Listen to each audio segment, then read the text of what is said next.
Welcome back, everyone, to the Revenge of the King campaign, Saturday campaign. Last we left off, our adventurers had finally managed to reach the town of Stonehaven. It's a town mainly subsisted off of like the masons here, and they hew granite and stone and things like that from the mountainside that the village is fixed upon. And upon reaching this village, they immediately sought out Bjorn Steelbrow at the behest of the Pilgrim, which is a mysterious wizard that they had yet to learn the name of. When they had met, Wasn't his name Silbrin?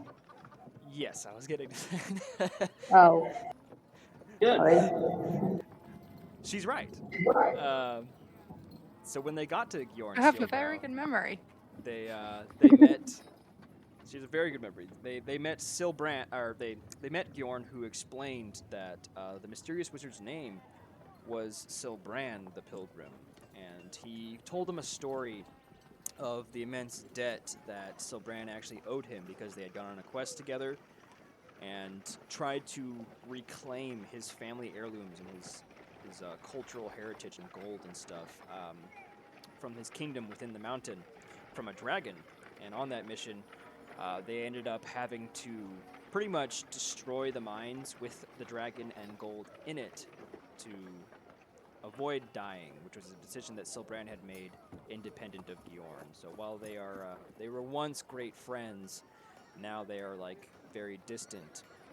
And from time to time, as Bjorn revealed to the party, he will often bring him fresh adventurers to serve him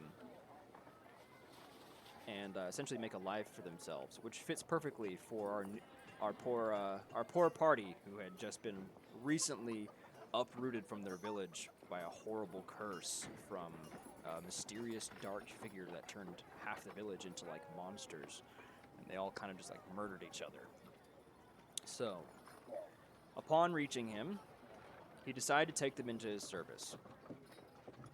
Roughly a month of training went by, hard, difficult training. Each member of the party had achieved level 1 and obtained their classes, as we used to be level 0. I believe Will Leatherman was trained in the ways of the fighter. Adept now with a longsword. He's now just that much more fit to adventure, though we're all still pretty green here. Bruce unlocked through his knowledge of herbology and the basic understandings of magic and its nature from the dwarves. He managed to unlock the ability to become a druid. Ember, who is a kind spirit, had convened in her training. She convened with like the gods and achieved the mastery of the cleric class. And Pandora may be the only character who I'm actually not certain whose class is. What class did you pick, Pandora? I am also a druid. Right. 2 druids.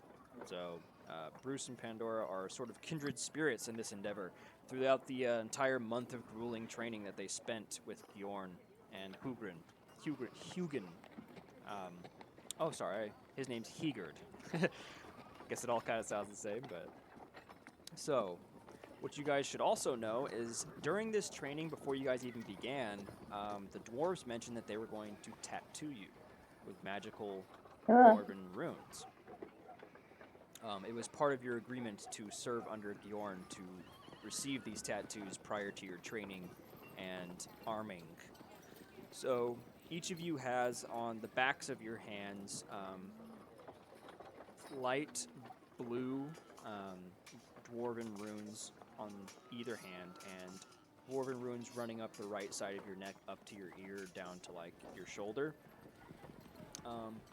This is a very special dwarven magic that they essentially explain to you as sort of insurance for them. For the time that you have these magical tattoos on your hands, you cannot in any way raise your hand to like attack or kill or anything like that towards Gjorn, the master of the runes, essentially. And same thing with the tattoo on the neck. You can never tell him a lie. So it's like a permanent zone of truth. Sure, exactly like that. Oh dear. This is Oh all. no! These things are specific to Gjorn as your proprietor and supplier. He has fed, clothed, trained, and armed you. And in return, he asks that you go out on adventures for him to earn his adventuring guild money. And as a sense of security, he's attached these runes to you. And that's kind of like their whole purpose. So, after all this changes, the party wakes up one morning, knowing full well that their training is complete. Gjorn had prepped them roughly a week prior, telling them that he wouldn't have all the time in the world to train them before they would have to start earning their keep and getting him his money back. So as the week passed, the morn came of the day that you guys knew that it's time to receive your first mission as actual initiates into the Adventurers League under Gjorn Steelbrow. So everyone is convening right now in the dining hall, as you did the first day you came. It all kind of feels like it's coming first circle after like all this time you spent training and trying to become more than simple commoners. You are now adventurers. And everyone's sitting in here. And Gjorn comes in and seats his large, dwarven, thick visage onto the head of the table, with each of you at each side. Now you guys are completely different from whence you came. Your bodies are sturdier, more limber, and you're clad in different kinds of armor. Nothing amazing. Chain shirt, leather armor, stuff like that. Does that give more a constitution? You don't. You got level 1 is what you get. You now have access to druid spells and skills that you didn't have before for skill checks. Oh, well, thought I'd. Right. Are you talking about like the festival in the first session? Oh no. Oh, okay then. No, your ability scores have not changed. Okay. It's not until like level 4 that you get an ability score improvement. So, Gjorn sits down, puts his hands together. Well, I guess it's time for you to finally earn your keep. We've waited for this day for many weeks. He pulls out a scroll and rolls it out onto the table and kind of like pushes it in front of the party. That is a quest missive from a nearby village. They've managed to scrounge up enough gold to actually pay for our services. But it is a unique situation. You must actually complete the mission for us to achieve our goals of obtaining the reward. They will not pay us in advance, but that is typical. So as you guys, who wants to look at the letter, I guess? Does anyone in particular want to like grab it? Or? Yeah, I'll do that. I'll just kind of reach out and be like, may I take a look at it, Bjorn? See what we're dealing with? Absolutely. You'll be seeing a lot of these. Acquaint yourself. Okay. What do I see? So you look at the letter, and it is it's a handwritten letter in very cheap, shoddy handwriting on like old, dirty paper. It kind of reeks of just like mud, manure, and just like it's like a musty, kind of gross-looking letter.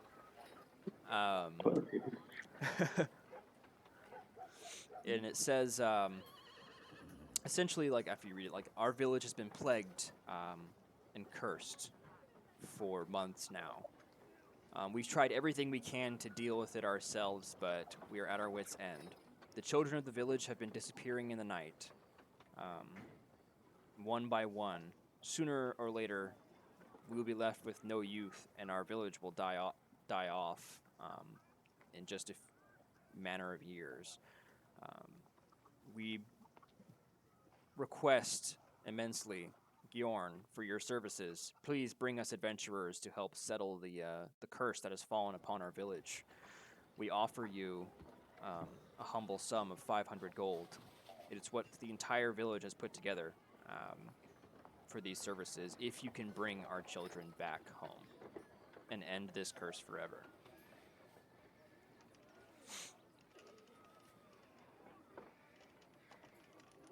Can I have read that out loud to the party? Absolutely. Okay. That's what I would have read that out loud. I'm gonna look up at Yorn. Like, kids? How many kids? There's only 4 of us. Sounds like this whole village was just ran through it. Like, how are we supposed to round up all these kids? Well, as part of the adventure, you see, you'll have to get there and find out for yourselves. I don't know how many there are, though perhaps it's fitting that you go back to one of the farming villages.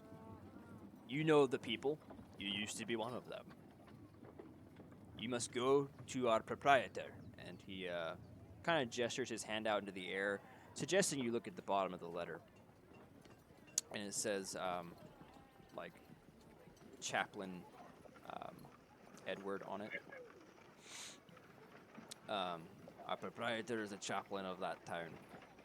He'll probably have more information on what's been going on there. There's very little to go on with this letter, but I suspect a couple things. There is a curse and missing children. 2 very important clues you should consider in your investigation. So, whatever caused the curse is a vengeful creature in nature. And it seems to have motive to steal children. That being said, he reaches into a desk and pulls out a scrying stone on a necklace and just puts it out onto the table for kind of anyone to take. These are very hard to come by, and it only has one use.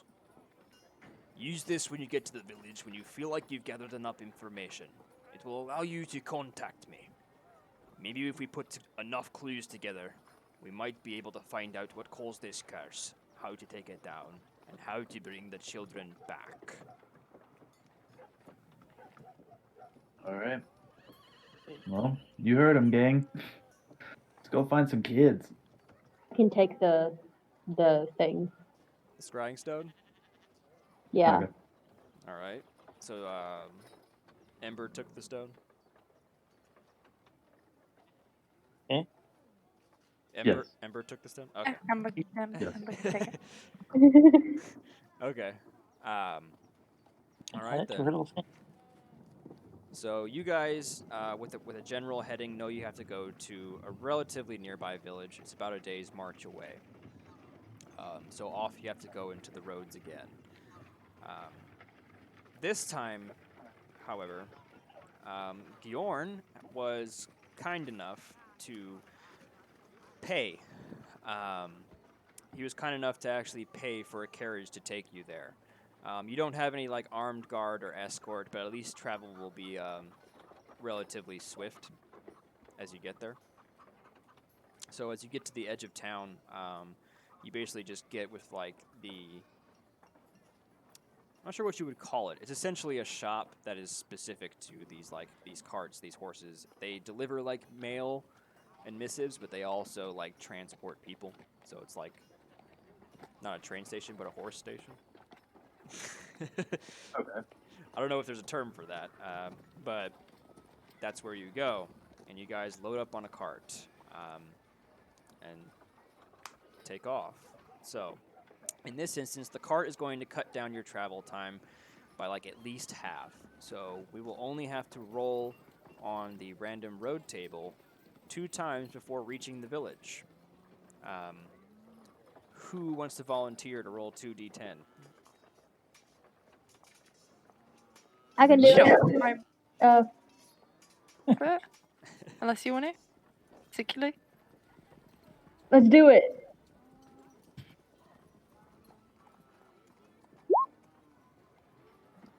So 39.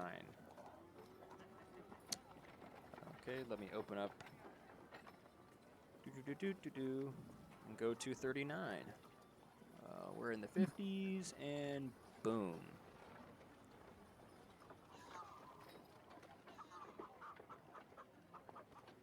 Okay. While on the road, you guys reach a very large hill, kind of like because you guys are in a mountainous region essentially. So there's like a very large hill next to like a lot of these like cavernous rocks. You guys are pretty high elevation. You're nowhere near like sea level from where you're at. So there's very much like here's the mountain off to the side, and it tapers off, and there's like a hill, and then like a cliff side going down, and you'd have to like you can see from up here as you're very elevated over like not necessarily a valley, but like roughly about a gorge about 30 or 40 feet down, and then it kind of tapers off into more, it plateaus into more land and continues on and so forth. So you look, and on the road, there is a tunnel carved out into the hill. Hmm. And when you get to the tunnel, it looks like it has been collapsed, with small crags of light shining through it. And the cartman just looks around and goes like, "Oh, well,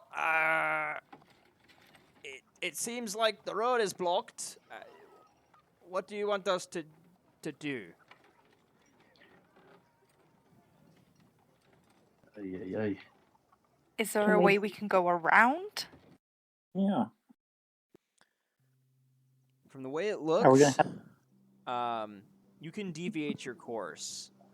What you can do is attempt to clear the rocks yourselves by hand and stay on course. But you have to do so carefully. It looks like this cave-in is old, but it could be potentially dangerous as you try to disturb the earth here. The hill could potentially like collapse even more. Not like entirely, but like there could be an issue with collapsing. You can Okay. choose, however, to turn off the road and travel down the cliffside off to like the right, all the way to where like because it does like stoop down like this, way off the road, turn around and then come back to the road. So basically, the choice is you can try and clear the rocks and risk a cave-in and injury, or you can take the other route, which will increase your travel time, and we'll have to roll a total of 3 checks instead of 2, like we were going to originally. 3 road checks. Well, do we try to clear this path and make haste, or do we want to take the scenic route? And who knows what's off this path? I'm gonna talk over to the dwarf carry or driving the carriage. I'm like, do you know what's on the other side if we were to go around? Are you familiar with those off-beaten roads? Aye. Just beyond the road, we'll probably pass by a small signpost as a turn off to another village, but by the time we get to that signpost, we'll already be halfway there, so there's not much between us, just open road. By the looks of this, I don't think it was intentional. I think it's just wear and tear. Nature has its way with constructs such as these. Well, there you go, guys. I don't see any problem with going around. I'm happy to go around. Yeah, let's go around. Yeah, I don't want to risk anything. No risk of injury that way. At least then we can save all our hit points for the battles rather than just. Unless we roll badly on the next check. Right? It's kind of like, it's a chance either way. So, all right then. Who's going to volunteer for the next check to take the scenic route? Go on, Becca. You do it. Yeah, let's do it. That's 2S. 21. I believe we've done this one before. Is it 21 or is it 30? I don't know. So basically, 1 and 10 are the same thing. Oh. Do you get a 0 then? Huh? How do you get a 0? That's actually a good point. Maybe the 10 is a 0. It's 0-0 on the dice thing. So I don't know. 10 would be the 0. I think 1 she's- would be. I think Wait. she's right. I'm very confused. 10 would be the 0, right? 10 would be the 0. So Yeah, 20. she is. 10 would be the Yay, 0. I'm right. Okay. All right. But did I do a bad thing by pointing this out? I cannot say. So, as you guys turn the cart and it goes up off of the ridge of the road and starts winding its way down the hill, you move on and on and on until you reach the base of the hill, turn around, and by now, when you've reached the base, it's more of a plateau, and there's a lot more trees. So you're kind of like rummaging through the forest at this point, and it's slow going, trying to get the horse and cart to like move through all of this. So the caravaner would probably ask you guys, if need be, move a log, cut a bush, just like menial tasks, like that way you guys can move towards the road. But with his guidance, he knows you guys are moving in the right direction. So as you guys sort of like hack and hew and crush and move things out of the way so we can get the cart back onto the road, you hear a shout in a foreign language. So basically, off, kind of like you guys are pointed towards where the road would be if you can get out of the forest. What language is it? One of us might know it. It is, I don't have all languages in front of me. It's Native American. I'm just kidding. Yeah, I don't think no one speaks that. No. It's just a human language. It's just not common. It's like a native language, like a savage language. So. Oh. So a man comes running out from the tree, a human.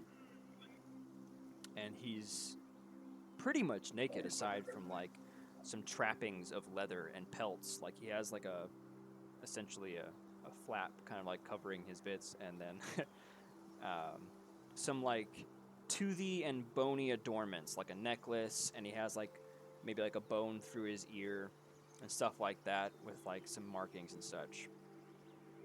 And he runs out and he's just screaming at you guys. And he's just like screaming at all of you, pointing at the ground. If you guys look, you probably wouldn't have noticed as you've just been crushing through this forest for a while. But there's now what used to be like this ornate set of like woven twigs in like a circle within the grass. It's kind of like a dream catcher, just have like all these intricate designs inside of it, and it's all woven together. It's like this big stick arrangement and like a wreath on the ground. And you drove the cart right over it. Oh no! Yikes. So this man looks pissed as hell, and as he's screaming, roughly about 2 more of these like savage individuals come from the forest, brandishing clubs.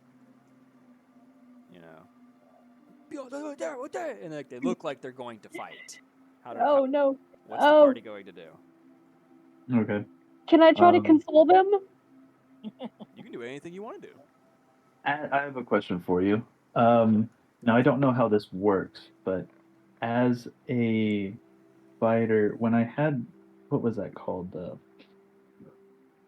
Oh, man. I had to pick them. It was intimidation and perception. Uh-huh. What does the intimidation do? Is that like an in-combat thing only? Intimidation can be used for dialogue, most typically. Intimidation is really good for getting what you want out of people through persuasion, only it's intimidation rather than being charismatic. So you'd be forceful, scary. So like say if you wanted to like get information out of a captive, intimidating him, like you'd be like, I'm gonna mess you up. Okay, so just like drawing my longsword and screaming at them to try to get them to like just put the fear of God into them isn't gonna work. It could. That would be a really Okay. good intimidation check. If you Yeah, want let's to see if I fight. can. Yeah, let's go ahead and see if I can make them wet themselves.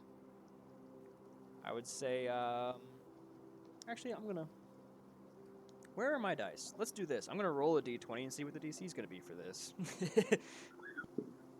Want to be a 4. nat 20. Ugh. You have to roll a nat 20. That would be. Can't I pick the thing up and fix it? Because sometimes the DM likes to hold some dice too. Yeah. All right. DC 15. Oh man, That's that's a high the one. horde stuff. The horde stuff. That sounds like a drug. Never mind. Before you roll, I can give you advantage if you want to like talk to the party and be like, get them on board, whatever it is you're planning. Yeah. Well, what do you guys think? I'm gonna I'd like turn. I can fix this thing. You're gonna see if you can fix it. Yeah.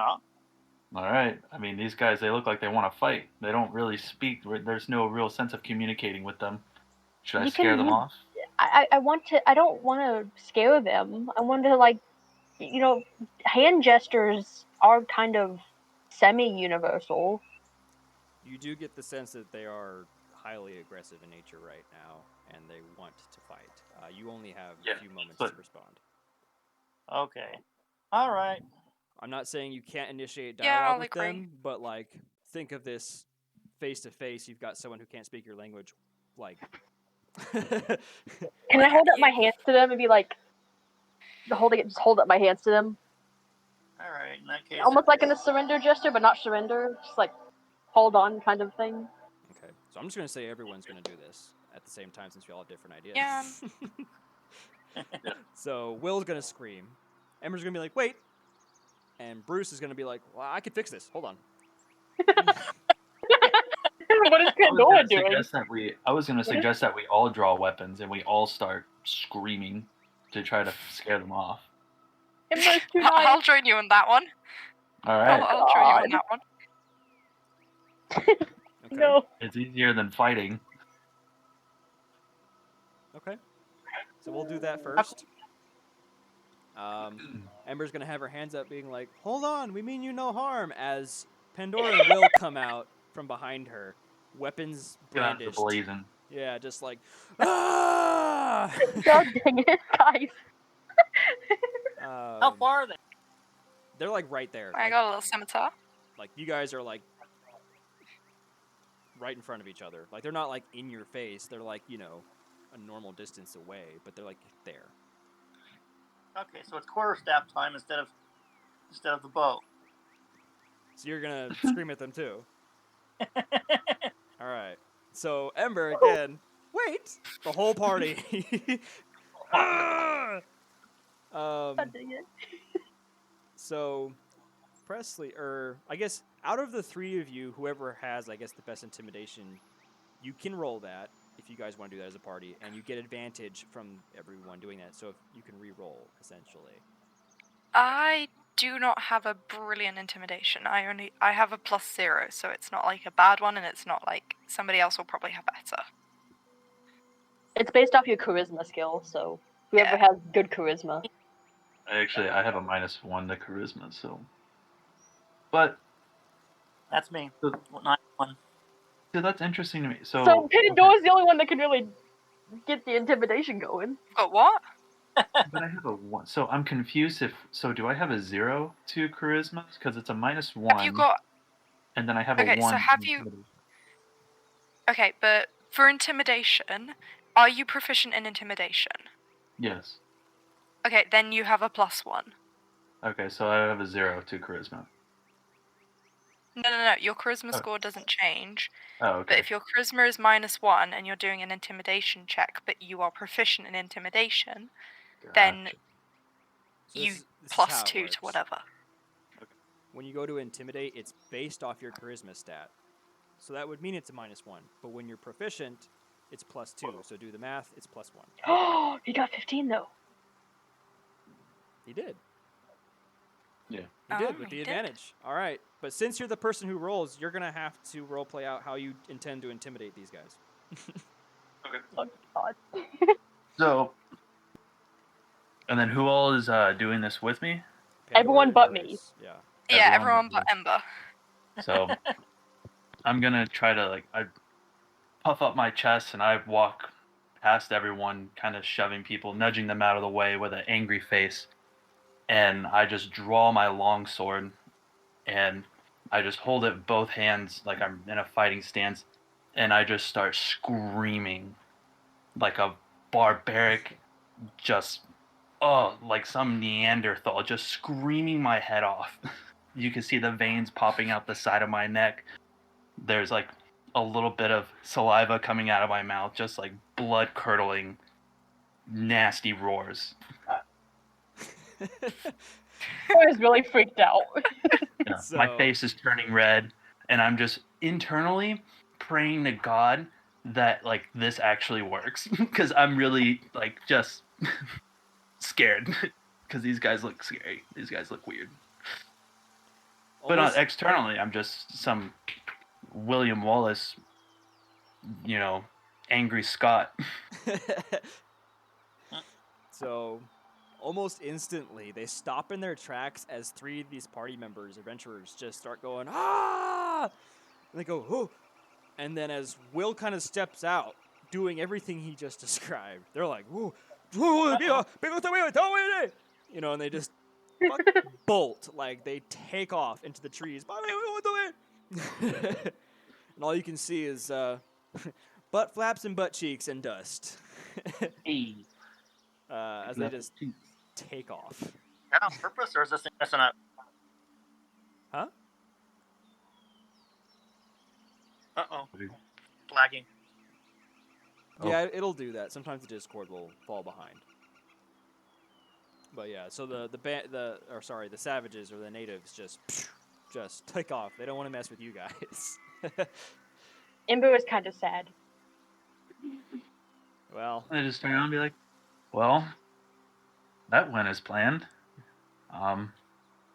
Do we keep going on? Can we at least try to fix what we destroyed by accident? Or something? How much time would that take to try to repair? you don't feel like it would slow you down. It really just depends on just how how adamant you are in getting it back to its original state. You know, you might be able to just fashion something together, call it good, and just take off. But if you want to sit here and really do it, it'll take a good bit of time, probably. I can use Let's some leather. Stitch it back together again. Yeah, let's. If anyone knows Druidcraft, it might help. I do think I actually have that. Oh no, I don't, because the other druid does. Yeah, I believe Bruce has it. Okay. Yeah, the other druid does. I think that we should put it together. Like, I don't know, we scared them, but they'll be back and they'll see that it's back to normal. Whoops, fine. didn't mean to do that. That's just druid stuff, but yeah.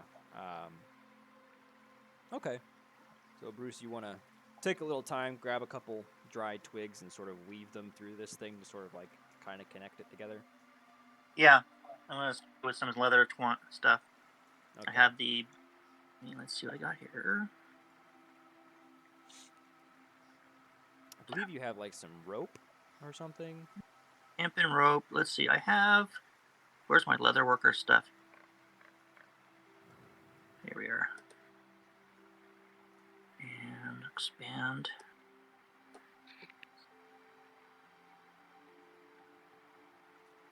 Doesn't say if it has any little leather cord, but you can't do anything without it, so... Well, you have hempen rope. I believe, how many feet is it? It's 50 feet at total, Oh, usually. 50 feet. So if you want, I'm not sure how he's going to track that. Well, if it's 50 and there's 10 units of it, so that means it's broken up into units of 5 feet. So, Dad. Yeah. If you want, go to your hempen rope and change the number from 10 to 9, and we'll say your character cut off a 5-foot segment of rope and sort of split the threads of the rope into twine, and then tried to like use some sticks and stuff and get that together. So that's what it took for you to fix it. Does that Okay, make sense? so yeah, I'm looking for equipped, use as resource. Let's see. Yeah, hempen rope is all the way down at the bottom of your item. Yeah. Clicking it, but it just opens it up. Yeah, you should be able to click on the 10. Try and click on like the left side of the 10. Don't click the I. Oh, there we are. There you go. And switch that to 9. Okay. So now you have 45 feet of rope left. There. 9. Okay. There you go. All right. So we scared them off. Now we have one road check left to do as the cart makes its way safely out of the forest back onto the way, takes off. Who's going to roll for the next road check? 2d10. Hey, I can. Let's see, where's the dice stick? Dice stick. Oh, here it is. Oh, God, I'm hungry.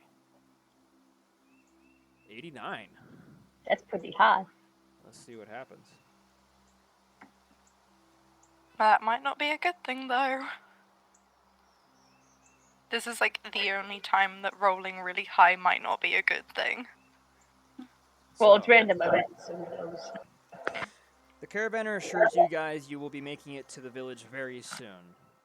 Maybe like an hour or 2 hours left on the road, and you'll make it there. On the road, you guys are stopped once more by another cart. Slightly different than yours. It's completely turned over onto the side of the road. So as far as the road's concerned, it's pretty wide. It's enough to carry 2 carts over it. And this one was coming on the returning side of the road, and now it's just like completely on its side, like half hanging off the road, with all of its contents spilled out. And there's roughly like 4 metal crates out into the street. And whatever horse was pulling it has already run off and managed to get away. Or at least you don't see any horse pulling it. There is a man there's a body of a man laying where the seat of the cart is. He's just like there on the ground. So he's very obviously dead, is he? Is he dead or just wounded? Well, Yeah. You'd have to investigate to find out. Okay, I'll Oh, investigate then. Before, I'm gonna look at Ember and be like, this scene looks a little bit familiar. Please don't remind me, or I'm gonna slap you. Okay, that's not an experience I want to think about. Please and thank you. Okay, yeah. So I'll investigate. Yeah. Okay. So everyone's gonna stop the caravan and walk up to this overturned cart. I'm going to lock my bow and look Yeah, around. I'm gonna, knowing, the last time that we had an encounter like this, I will have can I draw my sword? Yes. You may draw your Okay, weapon. I will sword and have my shield. sword drawn. Yes. I'm not. I'm just kind of there. I don't want to draw anything. Sword and shield will be out. Leatherman isn't playing no games. So you so instead of investigating, does that mean you're kind of like scanning the area while they do it? I will be looking around. I will be I'm not too concerned about the wagon or the man. I'm more so concerned about what's going to be jumping out of the bushes. Okay. Roll me a perception. Okay. Which will be... And Alright. bummer. Okay. Can I roll a perception? I guess I want to say no since we were doing him. And you were going to investigate the cart. Okay, I'll investigate. Because as we were saying, Will draws weapons, kind of stands sort of in the vicinity of the cart, scanning around. You don't see anything, you don't hear anything. The forest actually seems really calm. And looking around, since you're being kind of like cautious and suspicious, you can see like hoof marks that like just from one animal that took off. Hoof marks, not a horse. Yeah, you can probably assume whatever animal was pulling this cart, well, probably a horse, That's probably Okay. the tracks just going off to like an Gotcha. unknown distance. So the Well, rest of the I'll party. approach the man in the cart then. Okay, so you're going to the man. What are the other two doing? Are you all going to the man, or checking out the crates, or? Oh, my bow, and I'm just kind of looking like Will is.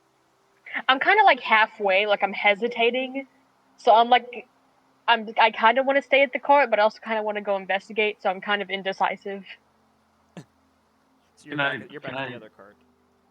Can I suggest to Becca, or I'll be like, hey, what's in the wagon? Can you see anything good?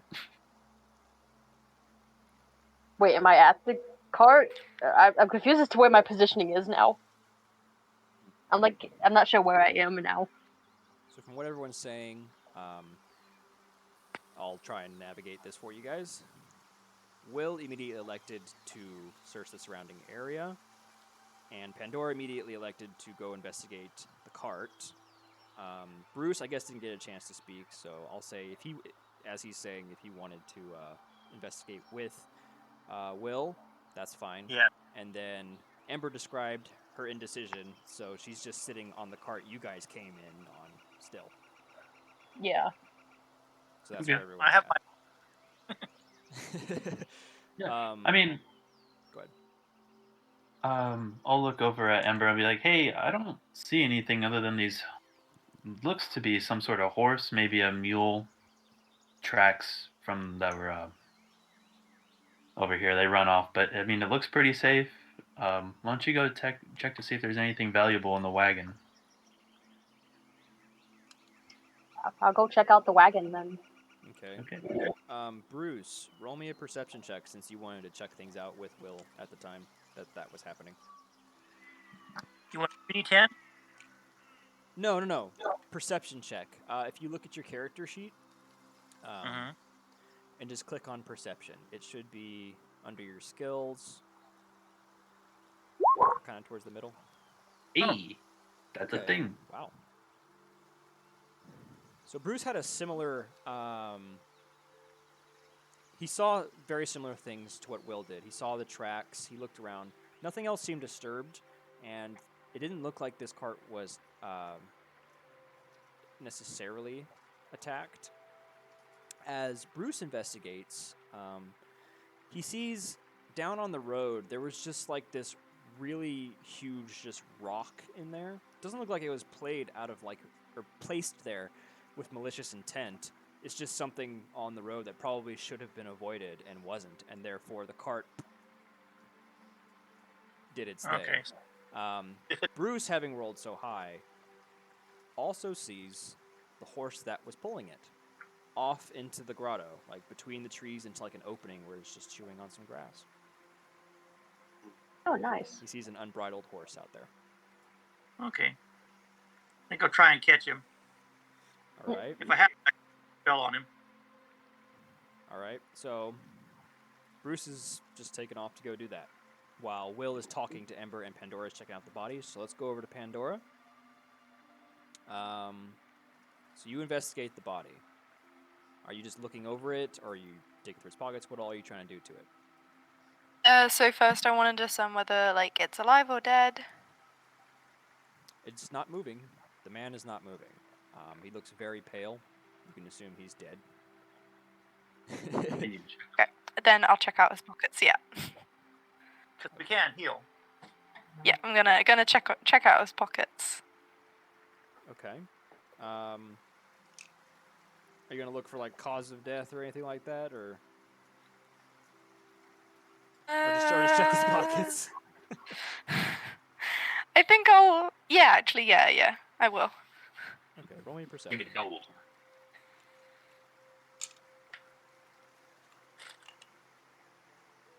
Do I need to roll anything? Oh, I'm sorry, you might not have heard me. Yeah, go ahead and roll a perception. Cool.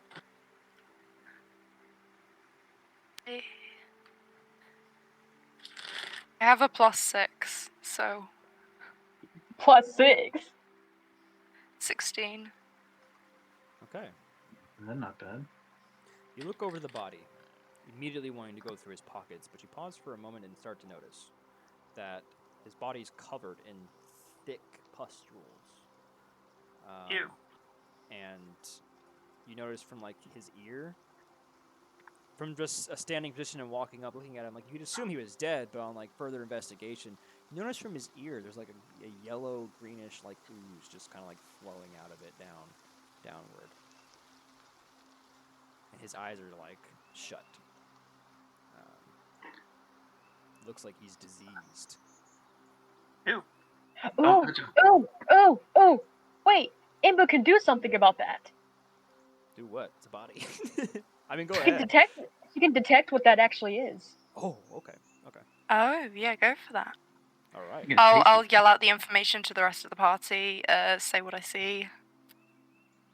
Looks like this man died Say, of a I don't disease. want to. Yeah.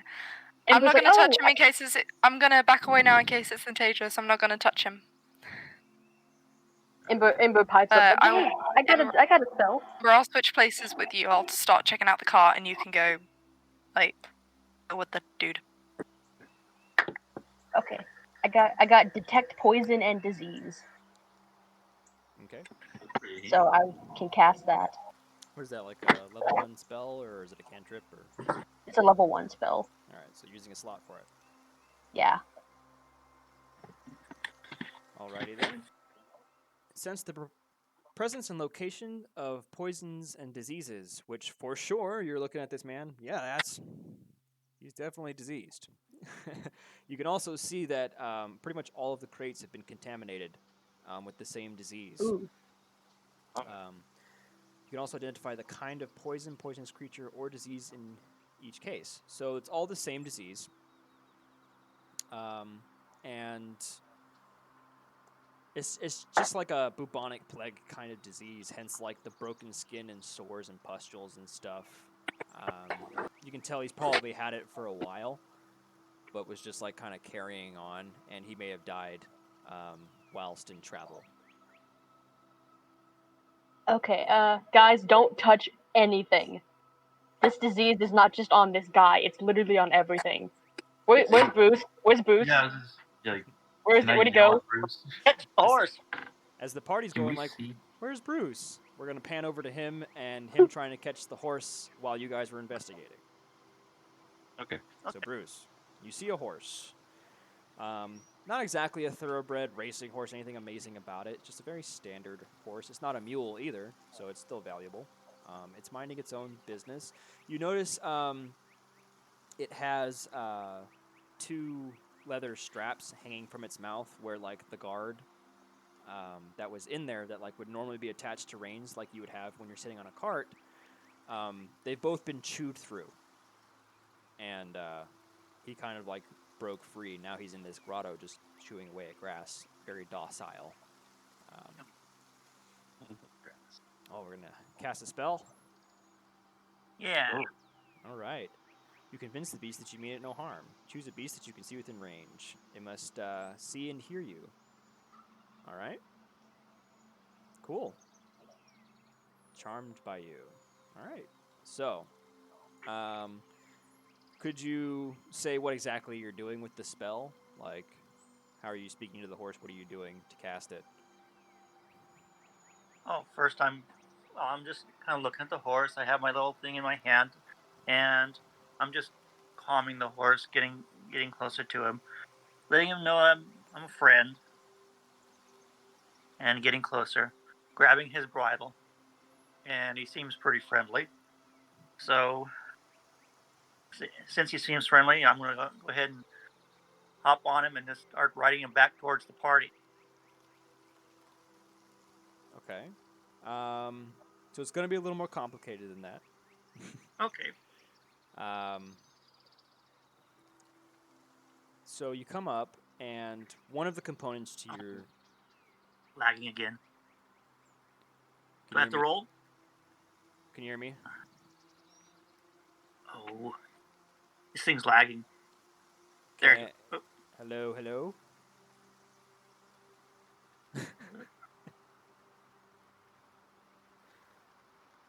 I don't know if my voice there is chopping, or can you hear me now? yeah, you're. There you go. Okay. Goodness, he must be lagging really bad. Can everyone else hear me? I Yeah. can hear you. It's fine. It's fine for me. He might have just disconnected at this point. Oh no, Bruce Bushman. Well, we lost Bruce, guys, and the horse. Come back. He hopped on it and rode off into the distance with his new friend. Oh no. Back now. What? Are you back now? Yes. Can you hear me? Yes. Okay, awesome. So, one of the components to your animal friendship was a ration of food. I believe you have a few on your character sheet. Okay. That core. So back to your core, yeah, it's like 10 rations. Is that right? Oh, right here. Okay. So yeah, just knock that down real quick. Can I see Bruce Bruceman's character sheet? I guess. I think if I click show to players. Is there any way of seeing that? Show to There. players. Other than clicking show to players, I don't know how else to. There's. Oh no, I have 9 rations. That's supposed to. Alright, so come up, try to make friends with the horse, brush its mane and stuff. It's allowing you to do this because it doesn't see you as a threat. It sees you as friendly. However, it doesn't necessarily recognize you immediately as its master. So, in order to mount the horse and ride it back, you will have to do animal handling check. I believe that's a skill on your sheet as well. Let's see. I'm going to make it pretty low. It's going to be like a DC 8 since it does regard you as friendly. It's not afraid of you. Oh, there it is. Nice. Stroke his mane, give him the ration, and kind of like cautiously come around to like his side and look over and decide to take the plunge. You hop onto the horse. It doesn't buck you off or ride away. So it doesn't necessarily have reins. It's also bareback. So it's like I guess you have to hold on to the mane and try and direct this thing back. And it does. It listens to you. So as you guys start going, where's Will? Or sorry, where's Bruce? Where's Bruce? The second you guys start questioning that, you just hear Bruce riding up on the lost horse. Question: can horses catch bubonic plague? No, they cannot. They cannot catch it. However, they can carry it because Bruce did not look for signs on the horse of blood or pus or anything like that. As the horse was handled by the man in his travels, it was contaminated. So I can see that the horse is contaminated. As he's riding up, yes. Bruce, Oh. please, oh, for the love of God, please get off of that thing. I'm not Oh. saying this as a mean way, I'm saying it's contaminated with the plague. Get off of it, quickly, please. Bruce must All right. roll a Constitution saving throw. Oh, God. Back to the. Yay! Bubonic plague. Gosh dang it. Please roll high. Where's Constitution saving throw? Just This one? roll it. Yeah. Wait. Oh. Yeah. I'll let you know. 12 was exactly what you needed. Yes. Oh, thank God. Precisely what you needed. He looks around and he's Yep. like, I don't notice anything. If you say Can we so. clarify the horse? Bruce's character I can feels see fine. that it's contaminated. Okay. If you guys want, there's water on the cart that I you came will- from. I You guys Sorry. can, I was gonna say, if you guys want, you can actually wash the horse a little bit here with some of your stuff. I'll just say if someone wants to do it, just give up like maybe 3 rations to just wash the horse clean safely. Yeah, Okay. let's do that. We can take it into town. I'm okay Here we with go. that. Yeah, we can always sell it. That would be a good investment. Let's see, we have water skin. It says 5 on the water skin. So you want 3? Oh, you got I'll water use- skin? Okay, cool. Huh? Yeah. I'll use one of mine. Okay. The no, water I skin guess- has 5 drinks out of it or something? Yeah. Yeah. Okay. Yeah, if you guys want to So- thoroughly clean the horse, maybe at least like 2 whole water skins worth of water. So, Okay. I'll use one of mine. okay. How do I do? And do it like 2 out of mine? Take that 5 next to water skin and put it to 0. Oh. Or take the one next to it. Put it. I'm Go- confused. You have 1 water skin with 5 drinks in it, I think, or 5 uses, I guess is how it's used. It's organized very strangely. Just change the 5 to a 0. Okay. So it's a 0. All right. So you Wait, guys take great no. care to like not touch the horse with like your bare skin. You wash your hand. You rinse your hands. You rinse the infectious blood and pus from the horse that's kind of like dried to its mane. And you guys have successfully obtained a horse. Do I see that? Do I see that it's no longer diseased? I don't know. How long does that spell last? It lasts 10 minutes. Sure. Yeah. Rounding off basically at the end of your spell. You're confident the horse is clean by the time the spell ends. Cool. Can I check out? You said that there was boxes in the road. Yes.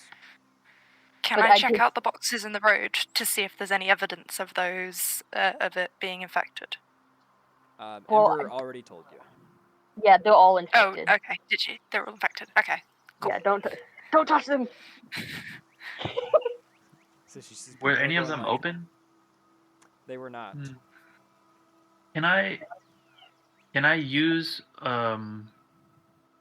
do you think I can like jam my sword into one of the crates and pry it open without touching the box? You could. Okay. Yeah, I'm curious But to the know. stuff inside might be diseased. That's the issue. That's fine as long as I'm not touching it. Give me strength check 10 to Think bust the box open without touching it. You're just trying to like. It's kind of awkward, but yeah, give me like a strength test of 10. All right, so 14. 14. Yeah. Take 1 box. Jam the sword into it. Pops right open. Out pours clothing. Much clothing. A few bits of finery. You do notice like there's actually a bit of jewelry in there. Small pieces. There's like maybe a copper ring, a silver ring, and like a pair of like silver earrings with like little inlaid rubies. Very, very small, like itty bitty. But the rest of it's all mainly just clothes, belts, boots, stuff like that. Okay. And now, how many boxes are there? 4. There's 4. Can I do that subsequently to the other ones as well? I'll do. Sure. Okay. So I'm going to be rolling as you do that for damage on your blade. oh, we have okay. So damage on the blade. Hmm. So essentially how that's going to work, if you continue to bust open boxes with your blade, it's going to dull, chip, or even crack it. I'm going to roll essentially if the blade's fine or not, because it's not exactly a pry bar. That's true. Okay. I didn't know that. I I was will gonna warn you that you could potentially damage your blade if you continue to keep Yeah. using it as a crowbar. Well, I can. I'd rather not damage my weapon. Yeah, never mind. I'm just gonna be like, I'll turn over to the party. And, well, there's things in here. Is it worth taking? No. Okay. No. I'm just They're- curious. They're diseased. I know you want to, Contaminated. but disease. No looting the diseased part stuff. Oh, man. He's like, but it's Alright. shiny. Okay. Right. Okay. Let's go. Let's get out of here. All right. Get back on our cart. Bring the horse. So the caravaner takes off as after the party piles in, and Will probably mopes for a while. We could have got that gold. Yeah. At least he has the ability to mope. You know, because he's not dead. That sounds Hi like. guys. Oh, it's Lisa. Hi, Lisa. Hi. I just got back. That sounds like a conversation our party probably had on the cart, arguing about whether or not they could have had the jewelry. You know. There could have been honey in there. I got off home. What the honey? That was the honey. Ember's a little confused. What do you mean, honey? Honey? What honey? Never don't know. mind. So, by now it's getting very dark out. And there's like, as the sun begins to set, you guys come up upon the city, or sorry, the town. The sun hasn't set into nighttime now. It's just like the afternoon. So you can tell the cart still saved you a couple hours of riding time, and maybe the detour slowed you down enough to where it looks like it's just later in the day. It's like afternoon. But as you come to this village, you notice an incredibly like unnatural darkness about it. There's like an actual line of clouds blotting out the sun, thick and black like satin curtains. And they just shower rain on this village. And it looks just like, you look back on the road, and it's still pretty much like cool winds and afternoon daytime. And like looking at this village, it's just like, has a pall hanging over it. And rain just like Oh, crashing down. That does not look good. I can see why they say they're cursed. Yeah. So you can confidently say you've probably reached the cursed village. The caravaner stops his horse and goes like, "Well, I'm not going in there. I was paid for 2 trips, however, so for as long as you'll take, I'll be out here, but you've only got another day. I'll camp out on the side of the road." Alright. Alright. So is the party gonna... Yeah, let's Time to get out. Yep, time we're to gonna go into it. pitter patter. Let's get at her. Oh my god. Alright. And we will seek out the village. Was it Charlton? Charlton. Chaplain. Chaplain, that one. Charlatan. Charlatan. Look, I don't. Okay, look, I'm. Words, okay? The village chaplain. Edward, the village chaplain. So you guys are going to seek him out. Yes. Alright. It doesn't take much effort to find a church in any given village. It's typically the tallest building, always has the religious symbol adorned at the top, and it typically is in the center of town. So with very little effort, you guys do actually make your way straight to the chapel. Okay. So you guys enter. And before you lays a familiar sight, much like the chapel you had back in your town.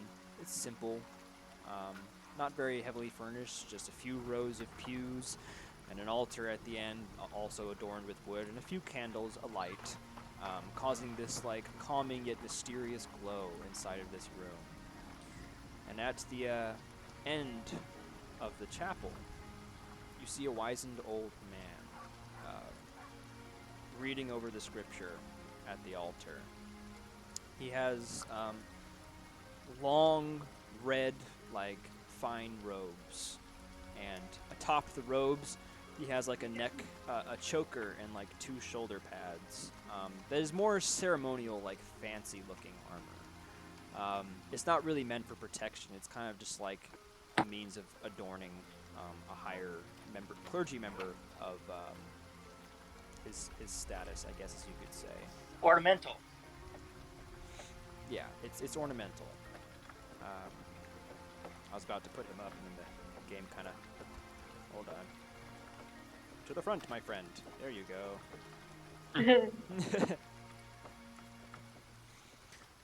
This old man sitting there reading the scripture until the doors of the chapel open, and the sound of the crashing rain and thunder from outside begins to penetrate his halls. He stops reading and looks up and sees this party enter. Ooh. Ah, Monsignor. Just the person we were looking for. Ah, you must be the adventurers that I sent for. Did, We are indeed. so Bjorn sent you then? Yes. Yes, you did. Yeah. Good, good. Please, have a seat at the pews. Let us talk. All right. So the party seats. He'll remain standing at like the base of the altar to you guys. Pandora, if you wanted to speak, go ahead. We were hoping you could tell us a little bit more about the nature of the curse, possibly its origin, if you have any clues as to what it is. It is a god-forsaken thing that has plagued this village. I have prayed daily and nightly for the safe return of our children. I'm not well versed in magic and curses. In fact, I believe it all superstition, or at least I once did. You see, many strange things have been happening to the village as of late. Many months ago, about 3 and counting, far back was the first instance of a missing child. One of the villagers had a son of about 10 who went missing. We thought nothing of it. We searched long and hard, but after roughly a week's effort, we had given up hope. You see, we suspected he wandered off into the Hunter's Forest. And anyone in the village is restricted, absolutely prohibited from going into the Huntsman's Forest because it is laden with traps and strange creatures. Only the huntsman himself is brave enough and capable enough to journey in there. So we prohibit traveling in there because, well, whether you are eaten or caught by a trap, not many survive the venture. After a week of searching, we assumed the boy had gone that way. So we had given up. As time went on, another child disappeared. Then another.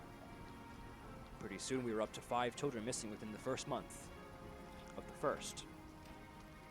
And around that time, at the end of that month, we searched long and hard for those children, but still feared going into the forest.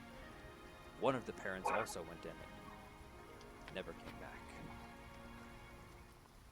After the first month, this pall that hangs over our lovely village has been cast upon us. It came in one dark night in a thunderous rage. Lightning and rain showered upon us, and it has not ceased since. Every so often the rain shall abide, but we have been cast in darkness. And as more children began to disappear, soon the youth went with them. The teens, 12, 13, 15. The youth began to disappear as well.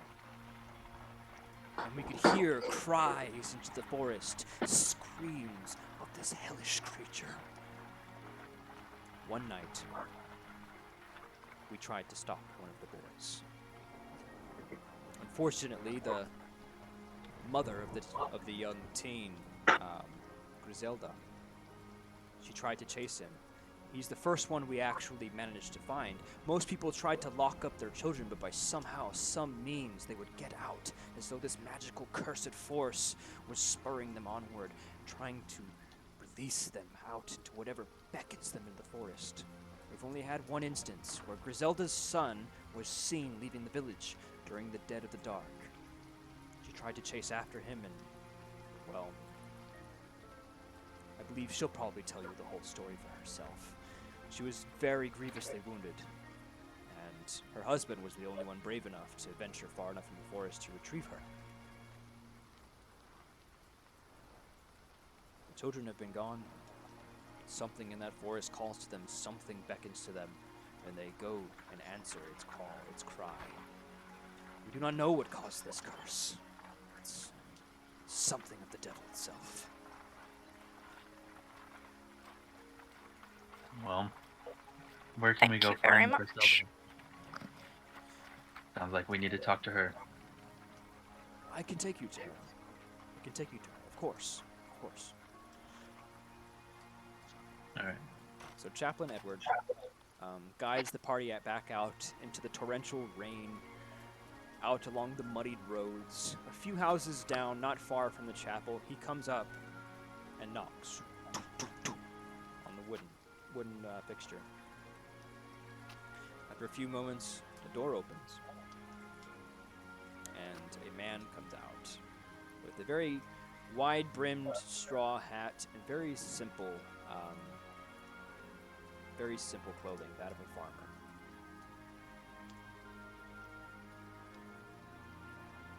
He opens the door and goes, "Oh, Chaplain, what are you doing here at this hour? My dear boy, I have sent for adventurers from Gjorn's Adventurers League higher up into the mountains. They are going to help us. They are going to save the children, but they've requested to meet with Griselda as she may be able to shed further light on our calamity." "Oh, well, she's just inside, resting her leg. If you come in, you can speak with her." And the chaplain turns to the party and goes, "I shall remain in my church and pray for a successful journey. If you need me, I shall remain there." And he leaves. And the farm man turns to everyone and says, "My name is John. Please, do come in. Come right on in." Okay. Okay. Do we all walk in? Yes. I did it again. What happened? There we go. So. As you guys come into this very simple, humble abode, you're immediately met with this sense of just familiarity, homely feeling. You guys once lived as these people did. You were living somewhat of a life of luxury in comparison during your time training with Gjorn, though he was a stern and harsh tutor. You guys did get used to eating better and sleeping in finer arrangements. You come in here and see this shoddy, barely furnished house with simple beddings. Though kept clean, it is homey. And a reminder of you guys, kind of like where you've come from. And as you come on in, you see a woman with flowing red hair, sitting in a chair. Betwixt her and the wall is a fire in the hearth, and she has her leg out by the fire in a small bowl of warm water. And she's taking a damp cloth and trying to rub a very gruesome wound on her lower leg. You can see her calf is mangled and kind of torn. It had healed back. At this point, it had healed, but obviously it's malformed and the bone didn't quite get into place as well. So you see this beautiful woman just trying to bathe the wound essentially, or at least soothe it. And you can see the grimace of pain in her face as you guys come in. And John steps aside. Can I offer to heal it? You can try, but Don't do that. Don't waste a healing spell on her. No. We're probably gonna need them. And kind of out of character, it would probably be heal greater injury anyway, Mm-hmm. which is a really high level spell that we definitely don't know. you get the sense that your healing spell wouldn't reshape her leg back to normalcy. It's typically used for combat wounds. and maintaining life and stuff. So she waits and looks up and goes, "Oh, I apologize." She pulls her skirt back down, her face flushed red, as she puts the rag back into the bowl and tries to stand. And you see her struggling as she does so. No, No, please man. sit. Sit. Oh, well, I don't mean to be rude, she says as she sits. I didn't know we'd be having guests. Do you need something to eat, or I'm sorry, how can I help you? We're actually here The to only help thing you. we need from you is your story. My story, well, assuming you're here about my son. Yeah. Yes. Yes. Yes. My poor boy. My poor boy. Dear William, he always was a brave one. Helped his father around the farm as often as he could. Where to begin? I guess from the night that it happened, when this, she says as she gestures her leg, this happened. I keep forgetting she has a country accent. This happened. Well, one night, you see, I didn't feel like... I didn't want to be like the other parents. I didn't want to lock up my poor boy. Some people tried locking them in basements. Some people tried tying them to posts. And, well, I figured if William lasted as long as he did, then things would be okay. And, but I always kept an eye on him. I hardly ever slept. One night, I lost sight of him. I heard the door. I heard the door close, and I thought it was John for a moment, but I felt in my gut something was wrong. I ran out into the night. Well, day or night, it's hard to tell nowadays, but I ran after him. I caught a glimpse of his face. His eyes were glowing. They were green, you see, and he wouldn't listen to me. I kept shouting his name as I tried to chase him, but by the time I even got close, he was already at the edge of the forest, and he went behind a tree, and I lost sight of him. I felt my stomach churning with fear. I know what's in the forest, and, well, damn it all, I just didn't want to lose my boy. I ran in. I caught a glimpse of him. He went deeper and deeper into the forest, you see. But I couldn't catch up with him. Try as I might, I just couldn't catch up. It seemed like the devil himself sped him along. And eventually I lost him when I got caught in a bear trap. Snapped my leg, something fierce, you see. But I saw a woman just before I lost track. Just before I lost consciousness from the pain, I could see him in the distance, and a woman greeted him, wearing strange clothing. I don't think she was altogether alive, you see.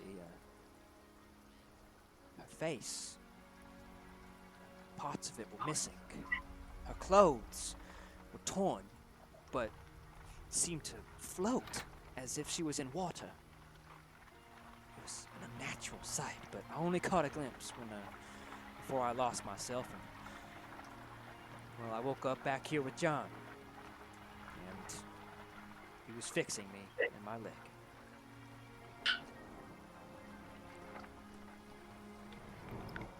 Esta La Llorona. All right. Well, man, we're gonna figure out what this is, and we're gonna get your son back as well as all the other kids from the village. That's what we're here to do, and it's our promise to you. John cuts I- in. Oh, go ahead. I will take. Who was that said that? Was that? It was Will. Griselda? Yeah, well, so I will just whisper in Will's ear, stop making hasty promises that we don't know we can keep, especially since I think I know what this creature might be. I mean, it's what they need to hear right now, but I know what you mean.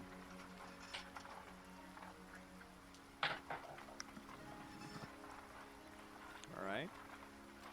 John cuts in as you guys speak with one another. And he says,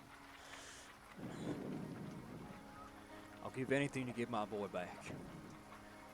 And, well, I haven't told anyone this, but long ago, the huntsman actually showed me a few of his tricks to help navigate the forest to his lodge. In case the village, well, how should I describe it? I never quite understood why he showed me these things. He said one day, if strange men ever came asking for him, that I should find him, let him know. And I felt obligated to this as the huntsman has kept this village alive for a long time. You see, it's hard land, and most of the time we run dry of food. Long ago, the huntsman came to our village, and, well, he saved us with his skills. He went into that terrifying forest and conquered many of the mighty beasts there and brought us back meats to help sustain us. I dare say many of the children that are missing now wouldn't even be here if it wasn't for him. Many of the people wouldn't be. We would have starved long ago. So I felt obliged to let him know if anything like that ever happens. So I can get you to his lodge, but I don't wish to stick around. I don't know what waits us there, and I'll only slow you down if you want to go find where his lodge is. That would That be would- most helpful. Yeah, absolutely. Yes. All right. Do you guys have any further questions for them? I Yeah, can't. I will ask what the woman looked like that she saw. You're asking Griselda? Yeah, Griselda, what the woman looked like. Okay.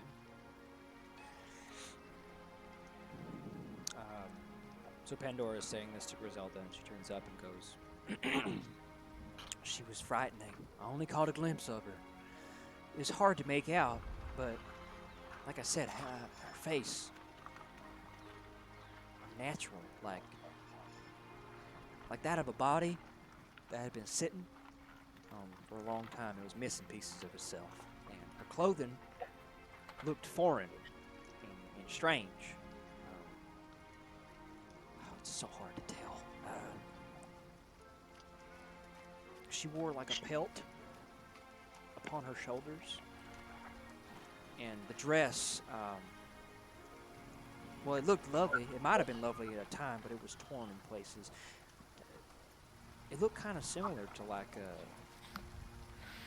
well, if you ever, we're humble people, so we try to wear our best for our weddings, but I think that might have been something like she was wearing.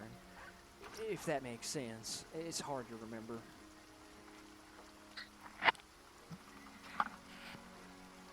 Does help. Thank you. And she says she seemed to be floating like in water. Yeah. That's concerning.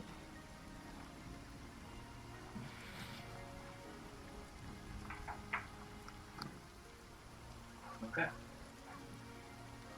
I have no further questions for this couple. I don't want to bother them any longer. Time of day? What time of day is it right now? It's almost impossible to tell. You Okay. can kind of assume, at least since before you entered like the cursed area, it's probably falling to about nighttime, though it's kind of always dark here. Sure. Can I ask John, be like, when would be the best time that we head out? Since I have no sense of time. As soon as you're ready, I suppose. I'm ready when you are. If you need rest, eat, that's fine. If you mean best time as in safest time to go into that forest, well, I dare say there probably isn't one. No, I figured as much. Yeah. Does anyone need to rest? I don't know if we need. I need a Has anybody? couple I mean, more Has anybody? food and my water. I mean, I technically could, because I did use a spell for that guy back there, Okay. but it's not a big priority. It's up to you. If you want to rest, you can. Oh, you're putting I this just know on that- me? Well, I'm only asking because I know that the caravaner, he said that we only have a day. So Well, I would True. need at least 8 hours to get energy back, so that's a long time. okay, it's up to you if you want it, but if you don't, we can. I think we should head out sooner the better. Yeah, let's do that. Go then, I guess. Water Okay. skins. Okay. After we refill our water skin and something to make I'm gonna. bread, horse. Oh, forgot about the horse. Oh yeah, where's our horse? He ran away. No, I'm just kidding. Well, Well- I probably would have left the stable if I. I was gonna say. Oh, by the way. Oh, go ahead. Go ahead. Oh, I just wanted to tell everyone that I did name the horse. Oh, Thought I'd tell you guys right now. His name is Stinky. stinky. Oh, for love. That's if His Bruce name is- agrees. It is Bruce's catch. Oh yeah, that's right. Bruce, can we name the horse Stinky? You want to name him Stinky? I guess we can name him Stinky. So, Okay. since Bruce didn't just- necessarily chime in on much of the role play, we can just say like he kind of stayed outside most of the time. You guys filled him in as he passed by, so he's just been tending to the horse himself the whole time. Okay. Cool. So, what do you want to do with the horse, Bruce? If I can't bring him with us into the woods, I'll probably leave him with his family. He can keep him in his stable or in his pen for right now, if he doesn't mind.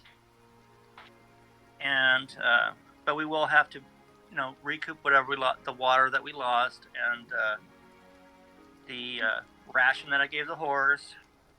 And if anybody else has any necessities before taking off, it would be a great time to do it.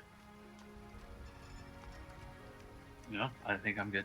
Does anyone? I don't think I've lost anything, so I know we're Besides missing sleep. some spell Didn't slots. you use ration Yeah, water? I'm missing a spell slot. yeah, Ember is missing a spell slot. I believe Bruce is too when he cast animal kinship or whatever. Oh yeah, that too. Yeah. Oh I'm both yeah, missing so one. is Bruce. So I forget the rules. I don't know if you need to do a long rest. It's It's a a short long rest if you rest. have arcane recovery, which none of us do. So I don't and- think. and At least sorcerers. that's what I was gonna say. Unless anyone argues, that's as far as I know. Is you have to take a long rest unless you have special race things going on.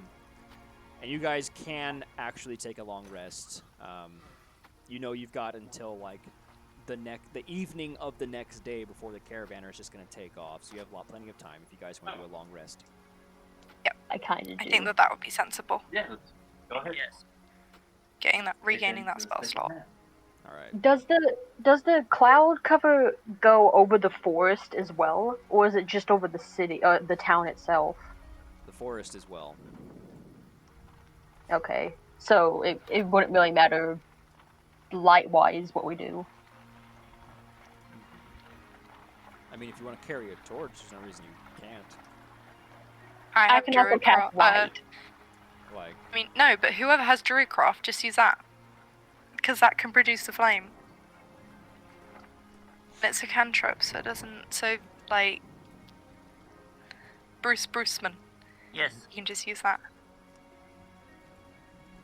does he have Okay. Druidcraft? He has Shillelagh, Animal Friendship, Cure Wounds. Yep, he has Druidcraft. You shouldn't have Shillelagh. Shillelagh is not a good one for your character. Yeah. We'll get around to fixing that later, I guess.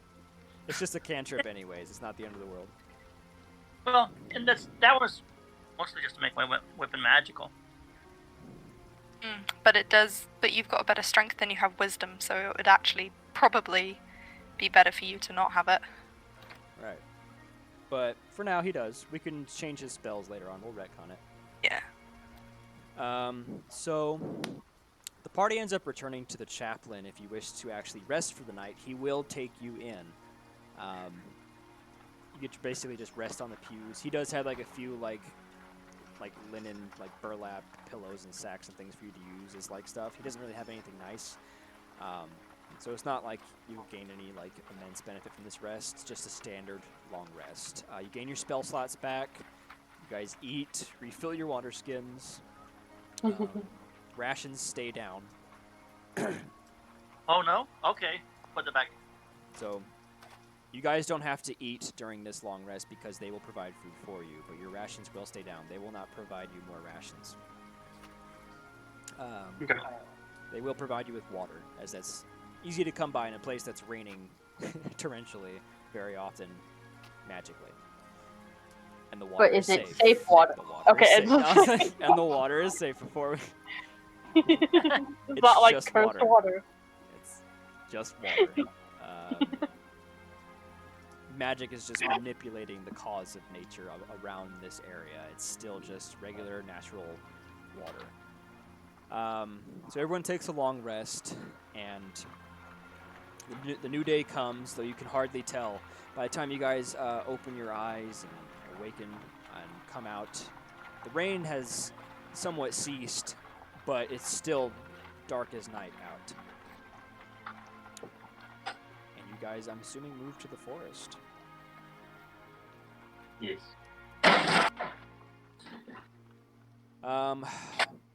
Obviously, you guys go and reconvene with John, the pig farmer, who is currently keeping Bruceman's horse Stinky.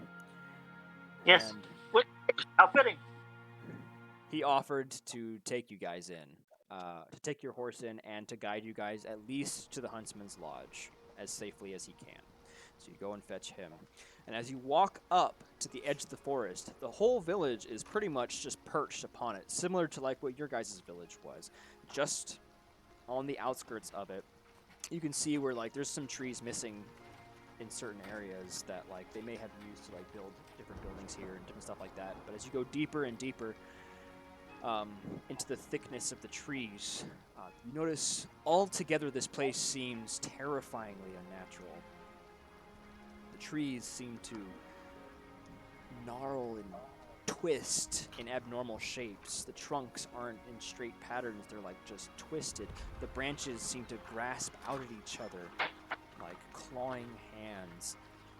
And the ground is just thick with this strange fluffy sort of mud. It's like it rises to at least halfway up above your guys' boots. And it's just like makes a squelching sound as you guys get deeper and deeper into the forest. And John turns around and says, "Stay close and follow my lead to the letter. We need to be single file. If you stray from my path, you'll likely find a trap. For the monsters, on the other hand, well, I guess keep an eye out." So in what order are we kind of standing? No. Marching orders are scary. Because he's essentially leading you guys into a minefield that only he knows how to navigate. Can I be in the back? Since I have a sword and shield, long sword and shield. All right. I'll be next back.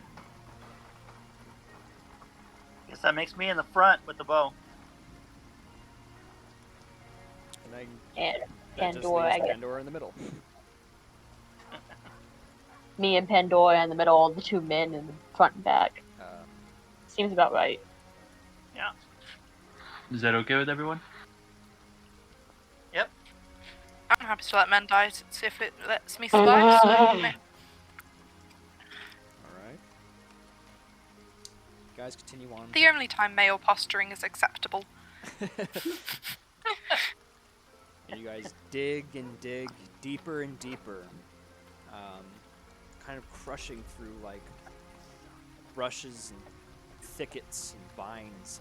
It's like the forest is repelling you almost physically, and you can almost feel it's like sometimes when you're like sidling between some trees, you can tell you could just kind of just walk off into easier areas, but John is specifically leading you through like strange ways. Like sometimes there'll be two trees just unnaturally twisted, arced, and like attached to each other at the top. He'll like purposely like shove himself through it like a really tight kind of portcullis and just weaves his way through and expects you guys to follow.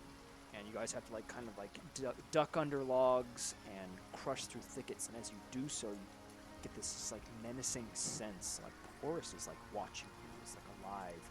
And as you crush through thickets, the brambles kind of grasp out at you, you know, pulling at your clothing. And you just have this general sense of dread. So.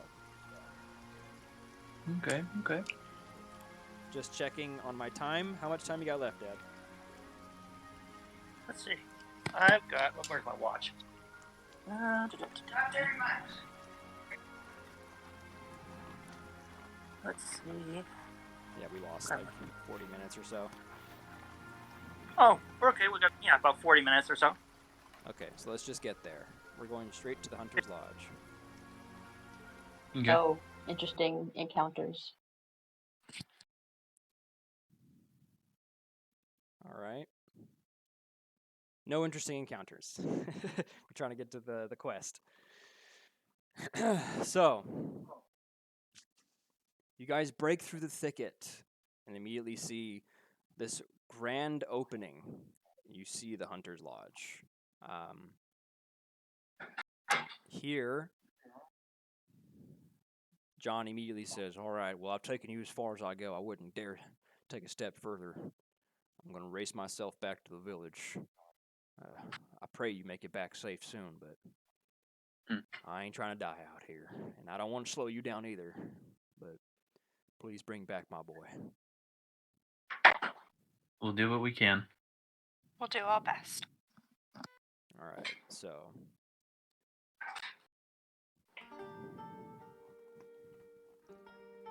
you look all around the Hunter's Lodge. It is a very quaint, solitary building with simple structure. And out into the yard, kind of surrounding this lodge, is a series of these unmissable, unnatural just plants jutting up from the ground. Strange shapes, like this helix winding shape with like a blooming flower at the top. And they glow eerily, this like unnaturally strange green glow. And the vines go down deep into the ground, where it's sort of like you can see the leaves, the underbrush, and the soil at the base of each of these plants. And there's roughly like 25 of these things like spread out. They're pretty big. Like each of them comes up to at least like your breast, if not a bit shorter at some times. And the ground beneath them, the leaves and soil, sort of like undulates, pulses. So before you see the lodge, and in the yard is like all of these strange glowing plants. Can I go over to one of the plants and do an inspect them to see if I like what are they? I'm just so curious, just out of pure curiosity.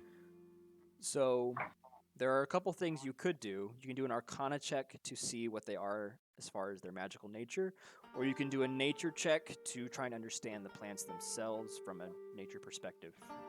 Okay. I will do an Arcana check. You might want to let me do the Arcana check, Oh. depending on what you have. I have a 1. Yeah, I have a +5, so... Okay, I'll do a nature check. Okay. Oh, it's a thing. It's there. 8. Yep. And she said she wanted to do an Arcana?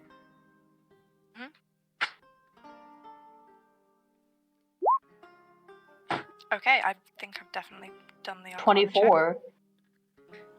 Okay. Nice. She knows what it is. Will comes up and looks over the plant, perturbed immensely by its nature. It seems to be thriving, though it's in complete darkness.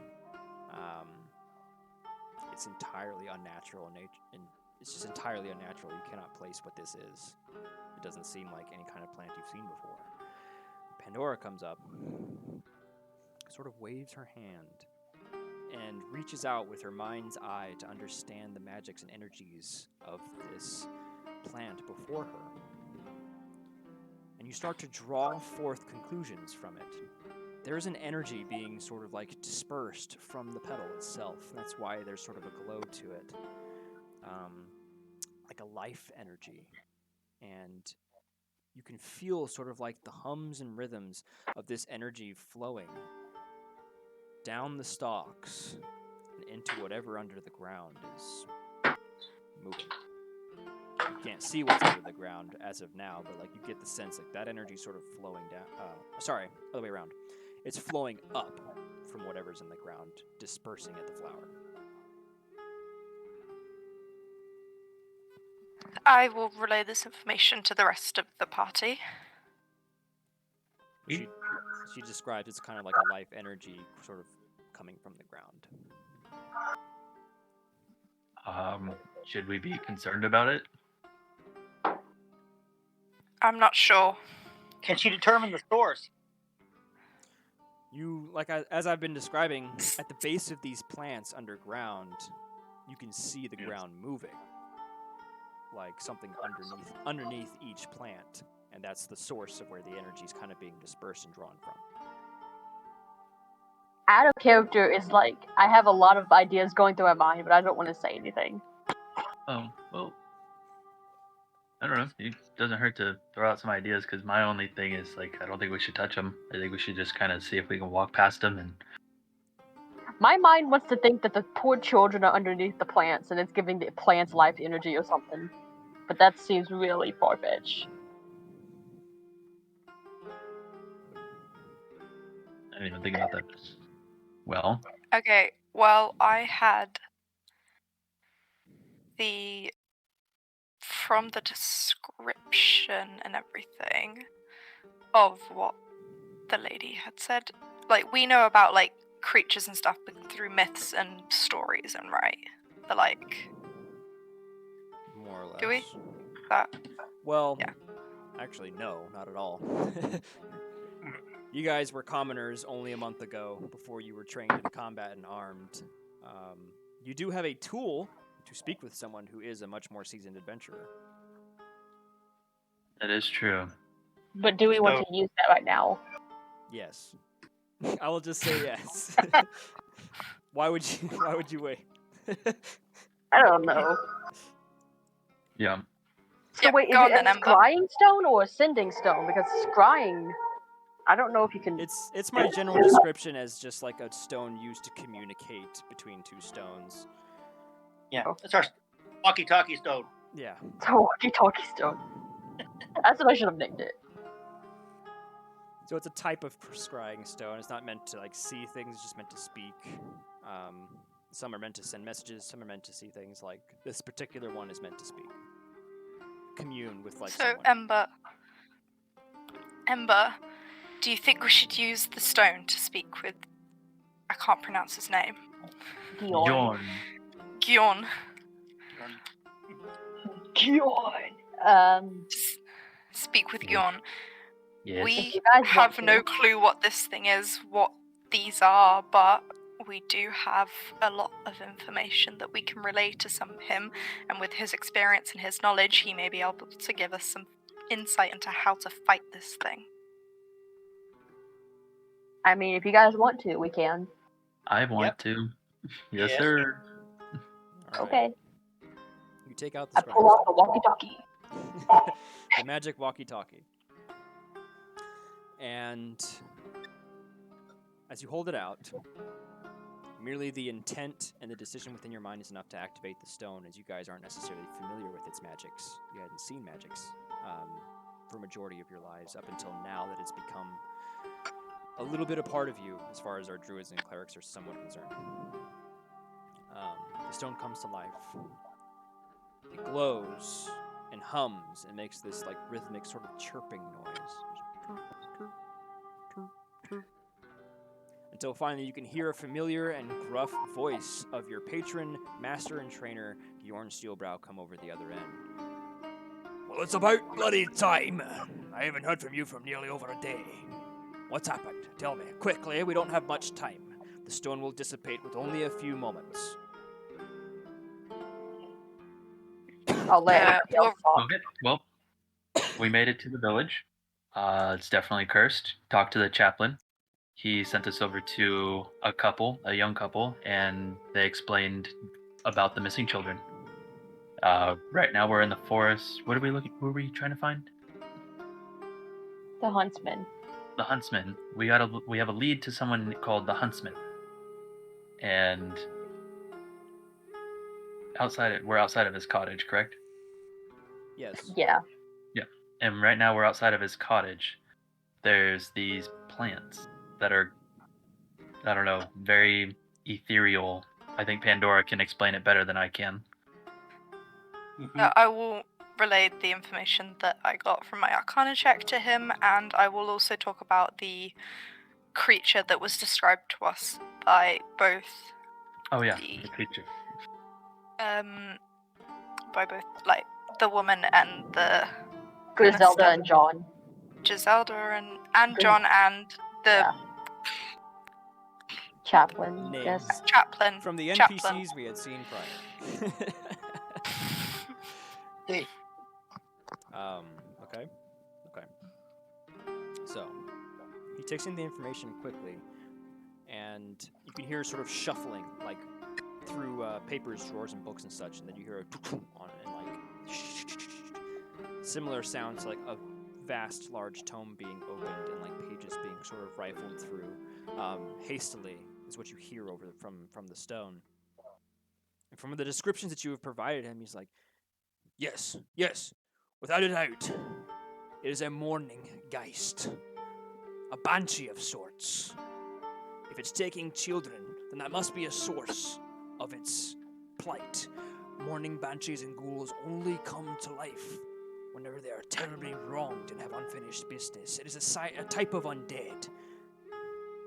This one must have been a mother, if it's taking children away. In order to kill it, you will need some form of magical or silver weaponry. You must also use magics against it, as it is almost invulnerable to physical attack. Lastly, he flips again. I don't have anything about the plants. It sounds interesting. Regardless, if you want to succeed in this mission, you must find and save the children, or we will have failed. Killing the banshee only will earn me half a reward. So do what you can to save the children. And as he says that, the stone goes... The bluish glow that once came from it goes dark, and the little stone splits and cracks into two small fragments of dust in Ember's hand. Okay. Goodbye, item. We got some information, at least. Yeah. We have an idea of what we're dealing with. Should we go check to see if the huntsman wants to talk to us? Please, somebody else go first. All right. I was curious. I was Um, curious to check her theory about the at the roots of the plants. If there's children there. Again, that was just my mind going really weird places. It's probably nothing. You can clear the ground around the base of the plants if you want to see what's going on underneath them. Oh, okay. Do I want to dig up this man's garden? Yeah, I'll do it. Oh As a matter gosh, of fact, you guys have no Oh. shame. Cursed village, strange creature running around, but we're worried about a man's garden. That's who I am. We just I'm came worried through a about the- terrible, trapped, and monster-infested forest, but we're worried about this man's garden. I'm sorry, I'm just busting your chops. yeah, Okay. I'm gonna say Pandora. I'm gonna shuffle this dirt around, see if what's moving under it. Alright. As you begin to sort of claw away with your hands at like the growth underneath these, at the base of these plants, you see like this spiny, rooty carapace start to form as you pull away, and you dig, and you notice it comes out in like this oblong shape, like a big sphere, but like an elongated one, oval-shaped sphere. You don't dig out the whole thing, obviously. You dig out far enough to kind of get what the shape it is and what it is, and it is glowing immensely, and you can kind of see that through the cracks of each of the roots, there is a small child encased Oh my god! within the Huh. the rooty carapace at the base of this plant. Holy frick, I was right! So they're like little birthing pods for the kids. Would we be able to get him out? Oh, I wouldn't recommend doing that right Yeah, now, no, especially yeah. not with the magic. All right. Out of pure shock and surprise, I look up at everyone, and then I'm like, we need to put this dirt back and pretend like we never saw it to figure out what's going on. All right. So are we going to investigate the Hunter's Lodge? Oh my goodness. Yes. All right. What do we do? Just I'm going to. Is it okay? Can I be the first one to go and knock on the door? Definitely okay by me. Wait. What? We're all over you. Will walks up. Yep. Raps his leather gauntleted fist upon the door. Tum, tum, tum. A deep thud rings out throughout the lodge. After a few moments, there is no answer.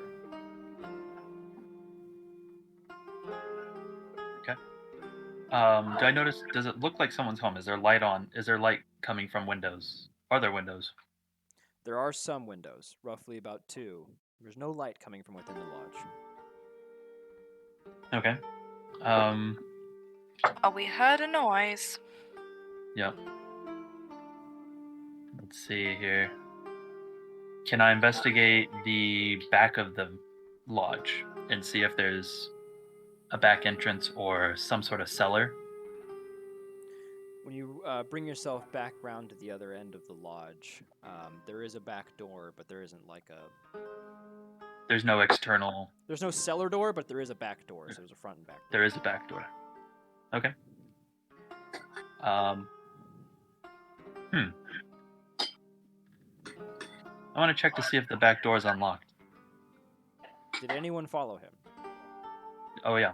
No, I don't think I did. So everyone's at Okay. the front door.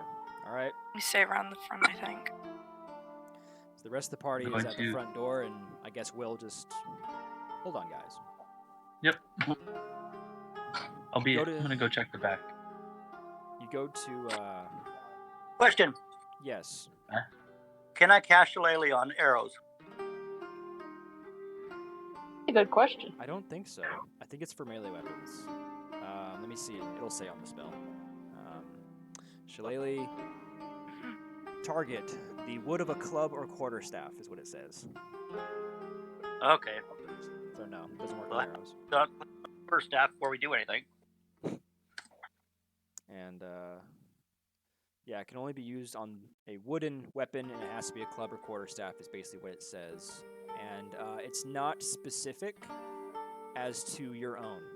So it seems like you can No, enchant. it's not. You can shillelagh enchant any club or quarterstaff, and it just yeah. Just Well, it says that you are holding.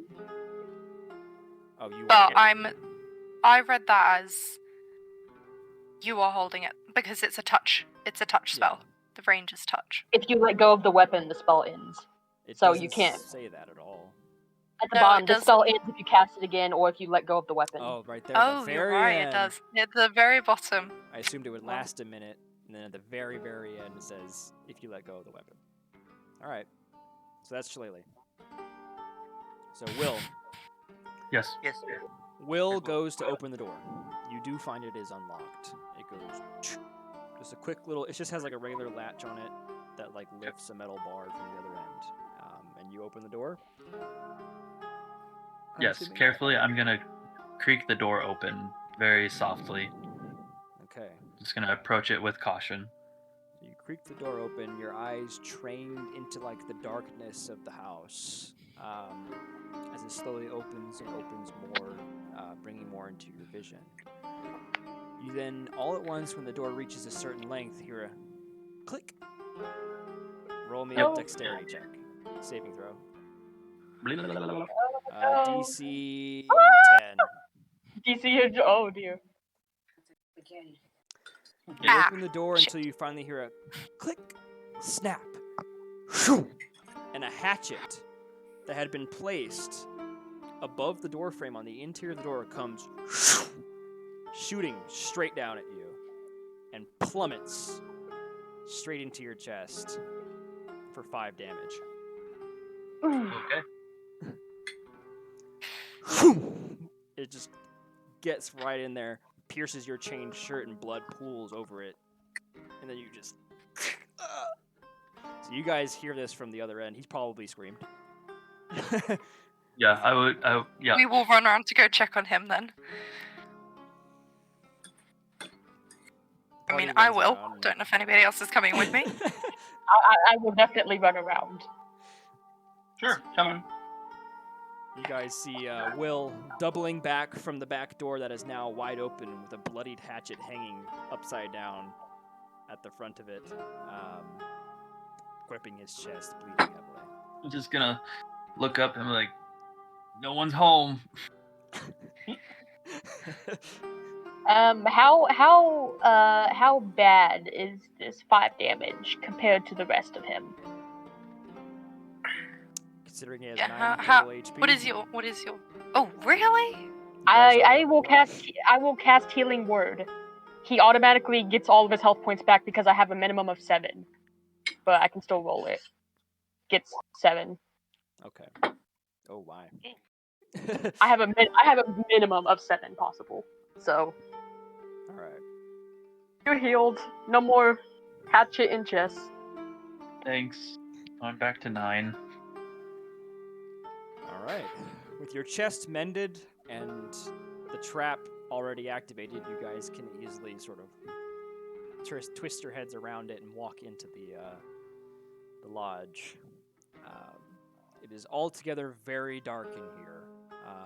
The little bit of moonlight or sunlight that kind of breaks through the overcast of the clouds doesn't really help inside of this lodge. The walls and stuff, you just have like faint glimmers of light peeking in through the windows. So, we do have a torch Okay. and a tinderbox. I Well, can also tinderbox cast. is- I can cast light if nobody wants. I can cast No, light just on your cast- different weapons. Yeah. Well, no. we can let- What's Will? No, not Will. The other one, Bruceman. Yeah, Bruce. You should just do Druid Craft and produce a small flame Okay. because it's a cantrip and it doesn't require any, so it doesn't. Like, Light is. I light actually is have a no. cantrip.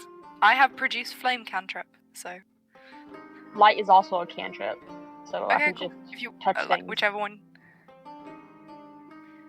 I guess whatever provides more vision, because I feel like where there's one booby trap, True.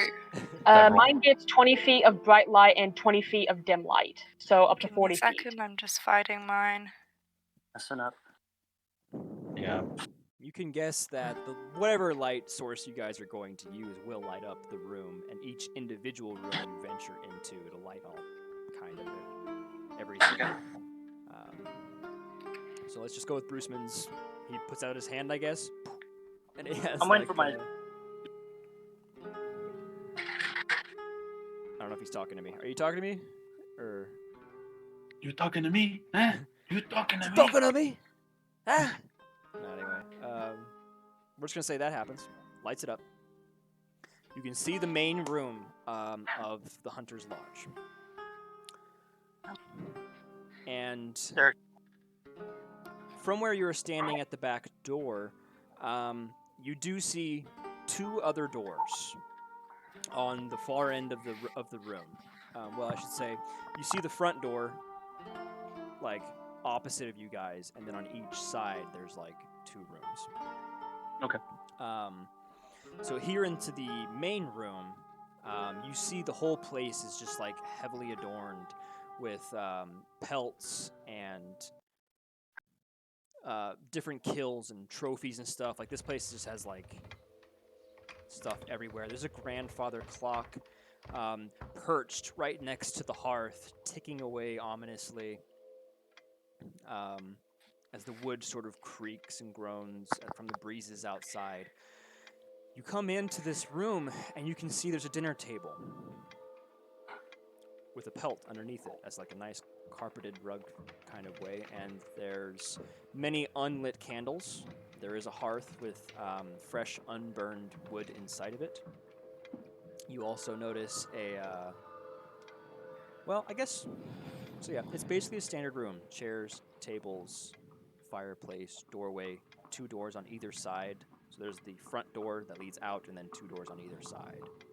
So as you guys Looking come in- around, is there any obvious axes hanging from, or any sort of bludgeons hanging from the ceiling that are ready to come down at us? the ceiling looks clear. Okay. Can I check the floor? I was about to say. Yeah. Don't So- step on the rugs. So everyone's going to investigate this room for traps. Yeah, Yeah, pretty much. I'll investigate. All right, everyone Sounds roll good. me perception checks as you guys kind of fan out and cautiously start to like look around the room for traps. I perceive. I have a plus. I have a proficiency, so give me a second. I got 19 total. Okay, I've got 14 total.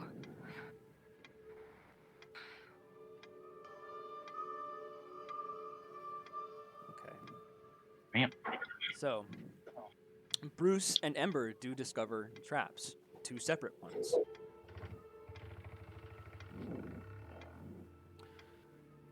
You discover, Wait, how does Bruce discover one if I don't?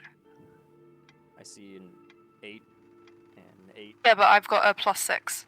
Oh, so it's like Oh. 14. 14. Oh, she just rolled the d20. Well, Okay. there's only 2 traps, I so just- you all collectively, I guess, discover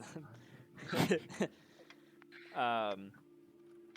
So at the front door, had it been opened, there is a spring-loaded trap. There's a crossbow hidden underneath some pelts on a nearby chair that would have shot across to the whoever stepped in through the doorway.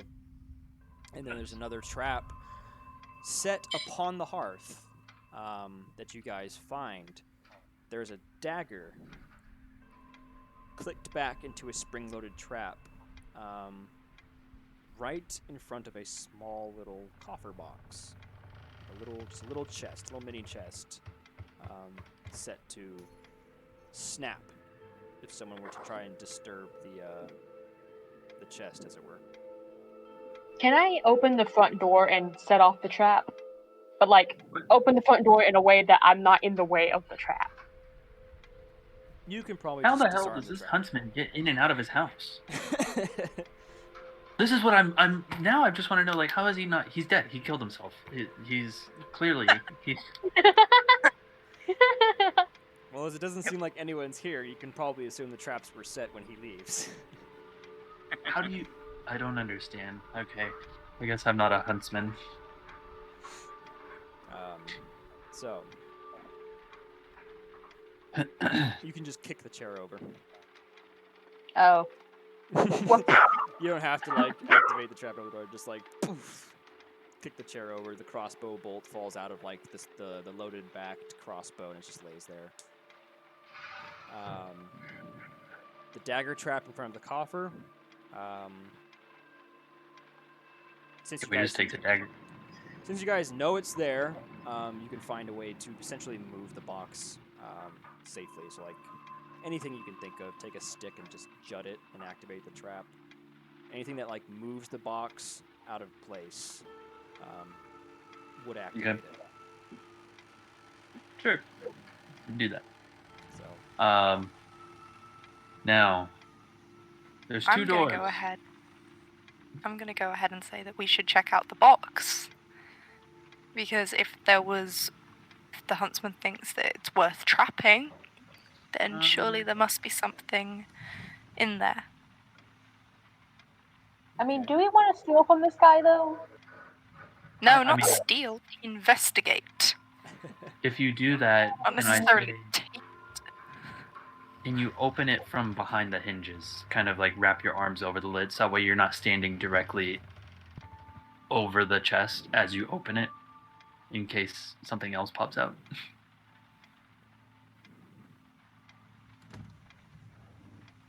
So who's doing what to Can the I go chest? ahead and do that? Oh, So you're going to just try and open the chest backwards. You take it off of the hearth after you guys activate the trap, and like what? Like bring it over to the table and try and open it backwards? Yeah. Yeah. Okay, it's not trapped. It Okay. opens just fine. it's a bomb. Inside of Everybody the gets I will not. inside of inside the it. box is a book. Ah, It's what? Sorry? A book. A book. It's a book, a journal. You take it out. I'm assuming this is Pandora's character who's going to take it out and read it. I will. yeah. Tell us a story. Okay. Yeah. So the book, as she's kind of reading through it, I'm assuming reading aloud,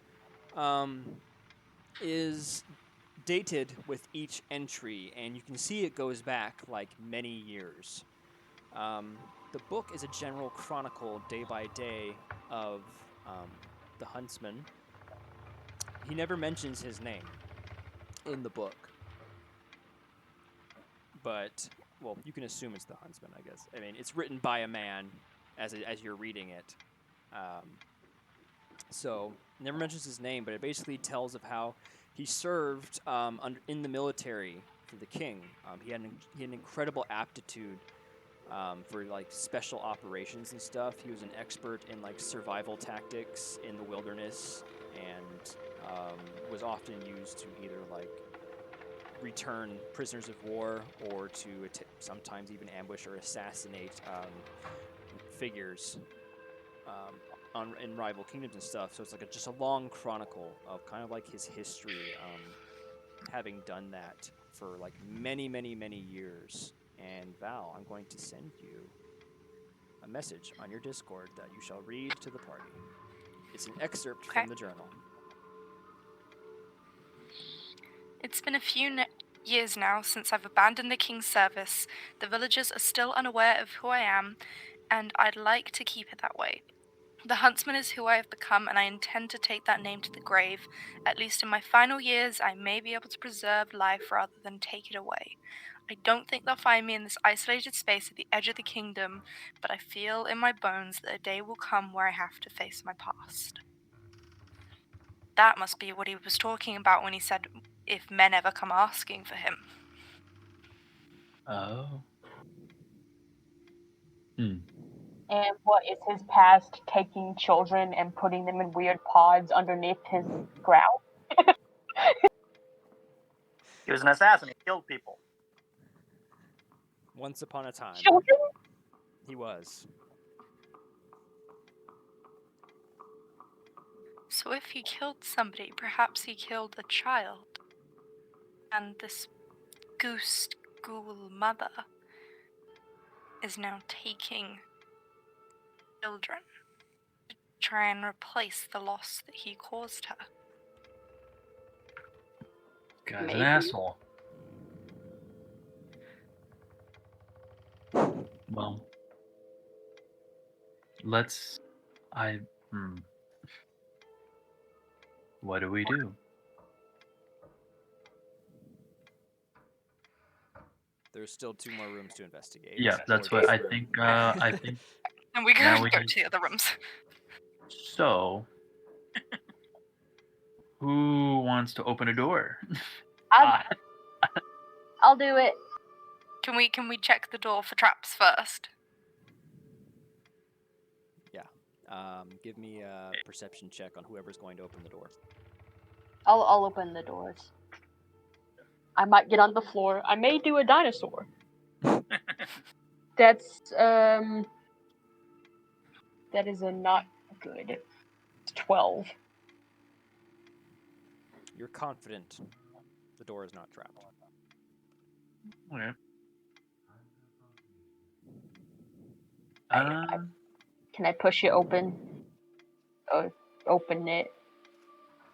You may. Upon opening the door, who's carrying the light at this point? It's still Bruceman, isn't it? I mean, yes, I so- could have cast light on something at some point. Okay. Do you wish to do so now? Yeah, it's Bruce. Because each individual room is just incredibly dark, and as of right now, the light source is with Bruce in the main room. As I mentioned, cast there's light. also like candles and shit in this place. So, On my mace, I'll just cast light on it. all right. So, the adventurer cleric Ember opens the door, casts light upon her mace, and then shines it forth like a radiant torch as she enters the room. Shadows cast everywhere. It is a bedroom with thick bear pelts, and it's like a queen-size bed, give or take, with a nightstand beside the bed, a footlocker at the base of the bed, and directly in from the doorway, there is a crib laying there just like in a corner with like a sheet kind of pulled over it.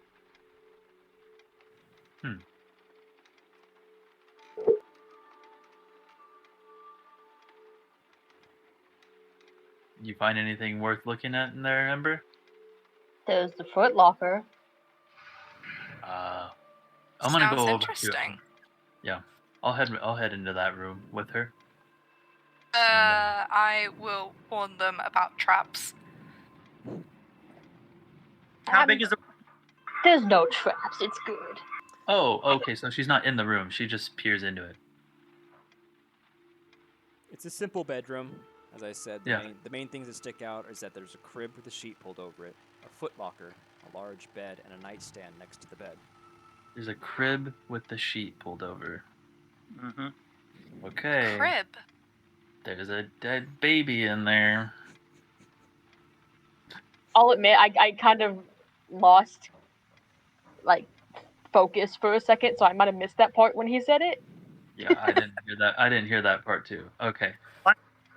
Well, be like, I'm gonna look into the room and I'll announce. This looks like a mother and child's room. There's something off here. Can I go and look for traps in the room? Yeah, roll perception.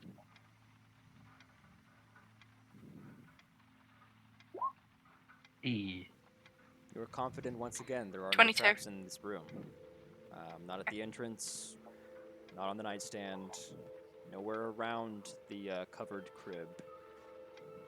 And then you inspect the footlocker, and there is one actually. The One trap? at the footlocker, you can guess is inside of it. Like, how would you determine that? I would say. Well, you You can rolled see some fairly sort of high. wire rope sort of thing on it. Here we go. So, at the footlocker, you can assume it's trapped because you notice that there's sort of like an activation lever on like the back end of it, which requires like a key to deactivate. Does Okay. that make sense? So once it's moved over, it's then locked in place. Uh-huh. So you're like, that's probably trapped if it's opened normally while this is you're doing this lever. Okay. Safe, go ahead. Apart from that locker, don't touch that. Easy day. And if we touch the crib, Can I address the elephant in the room and say that there's a sheet over the crib and maybe we should pull it off and see what's if there's anything in it?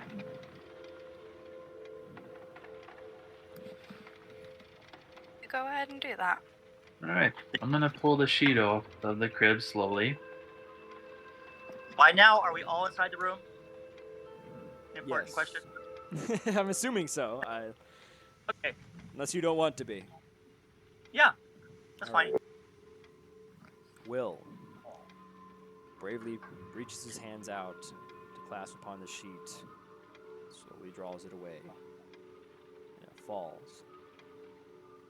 Laying silently within the crypt is 2 young babes, dead. Hmm. And by the looks of them, as there hasn't been enough time to decay, you can almost immediately assume the cause of death was starvation.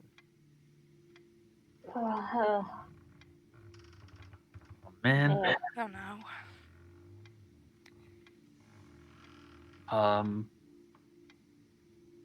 Let's see. Well, I think I know why this ghoul or banshee is upset, and it seems pretty evident that these were her children.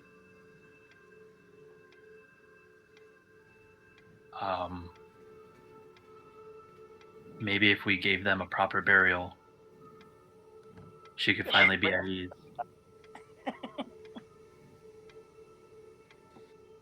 That sounds good. I wouldn't think it would be that simple.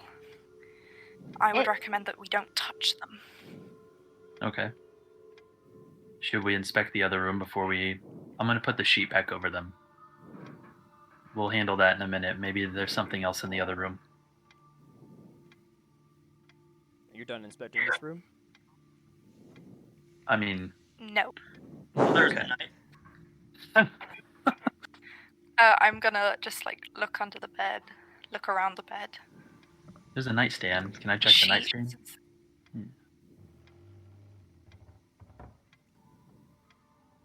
So, yes, you can check the nightstand, and yes, actually, since you mentioned checking under the bed, roll me a perception check.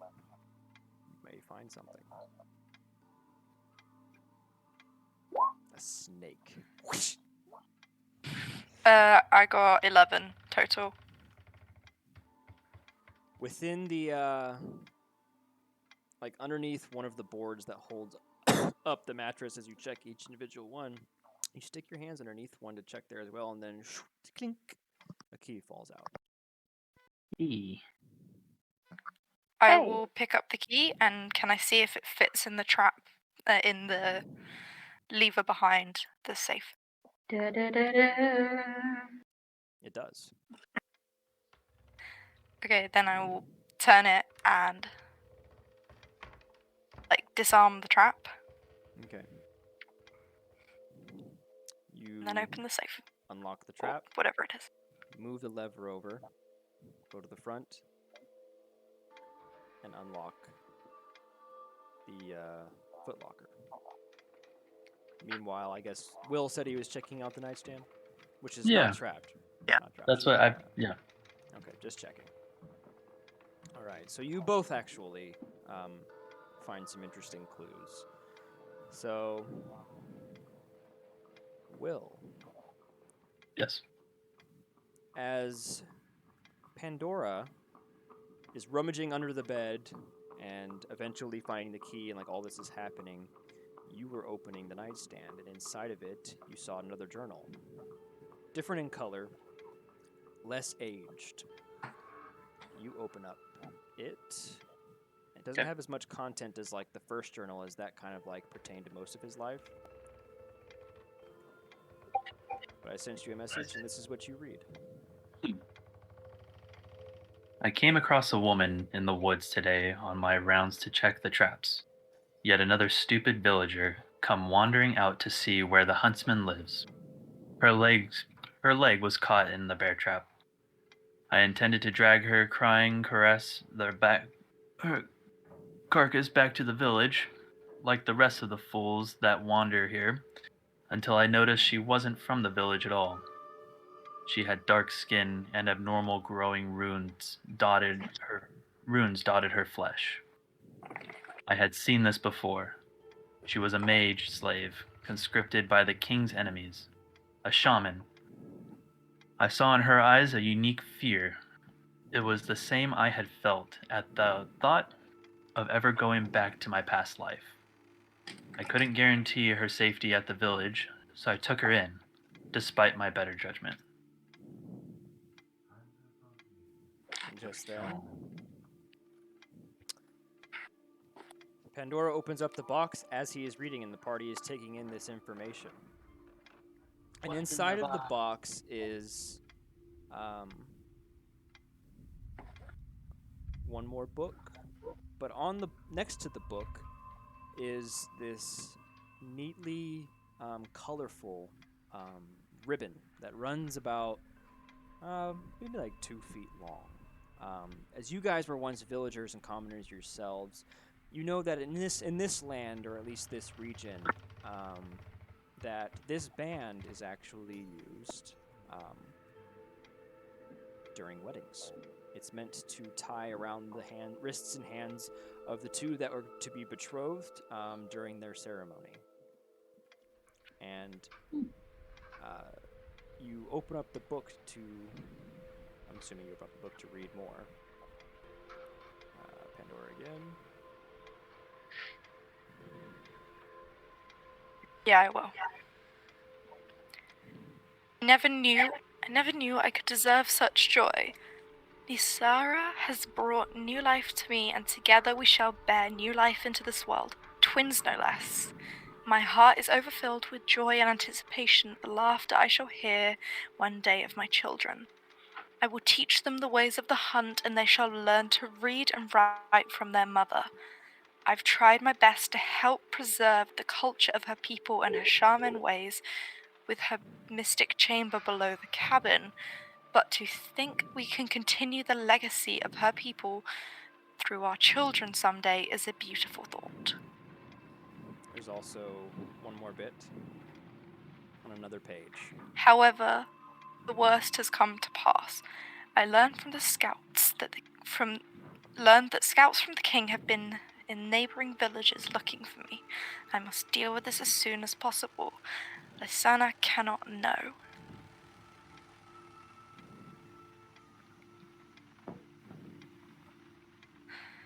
So that was the babies.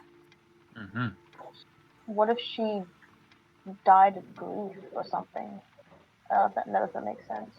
So it's safe to assume that Lysaya is the ghoul It who might is avenging her babies. That makes sense. But what was that bit about mystic chamber below the cabin? Exactly my thoughts. Doesn't that sound suspiciously like the place where the children could be held? I do think so. The only other place that we haven't looked is the other room. I wonder if there's a door that leads down below the house. Possible. Well, let's go take a little looky-loo. At the next room. All right. Who wants to open the door?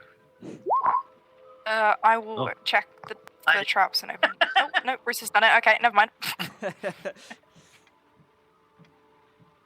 All right. Bruce goes to open the door, but stops and thinks better of it as he looks all around, inspecting it. And he does notice there is yet another crossbow. A small hand crossbow jutted in to the base of the hearth, hidden, pointing out. You're confident had the door been open, it would have shot out straight into someone's leg or heel. If you wish to disarm it, you can simply step back and open the door and let it fire off if you wish, off into like the wall or something. Okay. I mean, could I take the crossbow bolts? Because I use a crossbow. If you Or are so they wish. too small? Yeah, there you go. Maybe after we disarm it. Yeah, after we disarm it.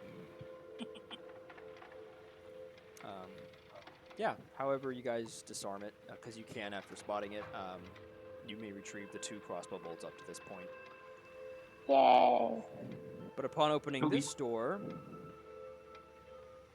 you only see a larder. It's a storeroom. However, the storeroom is barren. What used to hold foods, meats, veggies, other things like that, it's just like all the shelves have been emptied, all of the bread baskets emptied, apple barrels, there's nothing left but like rotting, like apples that weren't good to eat by the time you get to the bottom of the barrel have been left there and they've rotted, and it looks like they've been there a long time. So it's a food room, and it's just like completely barren of food. Okay. Can we look for any trap doors? You can. Can we? Yeah. Can we investigate? We'll investigate or I would like to investigate the floorboards. All right, how do you do so? I'm gonna walk in and I'm gonna start stepping on the boards to see if I notice any sort of hollow noise. All right. Your foot bangs against the floor over and over until all at once, boom, boom, you do hear a thud, a hollow thud in the ground to the back of the room, covered by a pelt. Okay. Well, I think I found the entrance to below the house. Now in the ledger, you said it was magical, correct? It was described as a mystic chamber, Mystic chamber. Okay, something of Lysaea's culture. gotcha. Which is, and her culture was shaman. Mm-hmm. Shaman. Can anyone do anything with that knowledge and see if there's sort of like a curse on that door? That Or would that. require some other spell that I do not Okay. have at the moment. Gotcha. Okay. Can I pull the rug back and see if there's a handle to open up the hatch? There is. Okay. This seems a little bit auspicious, but I think this is where we need to go.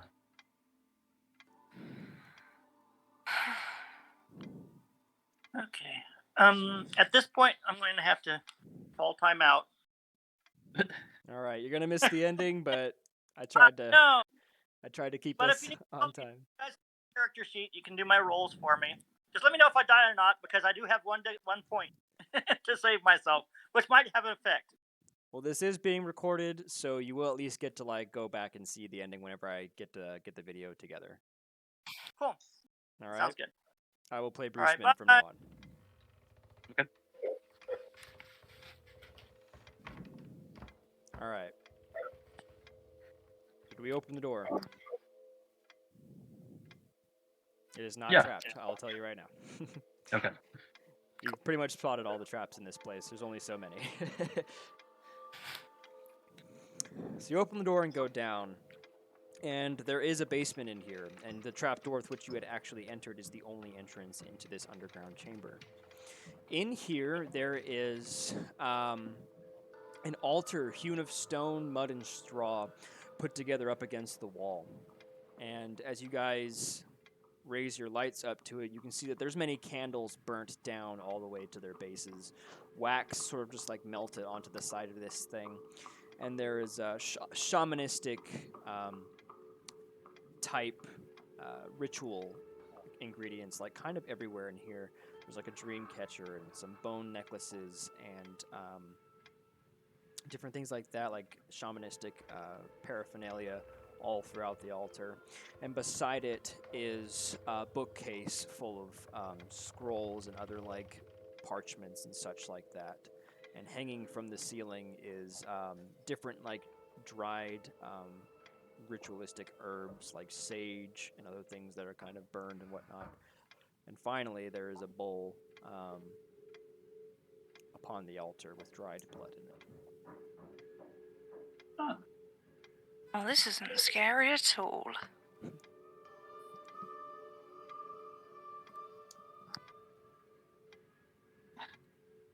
Can I? This is a safe assumption that this is Lysira's shamanistic altar. Her name's Lysea for everyone. Or let's say.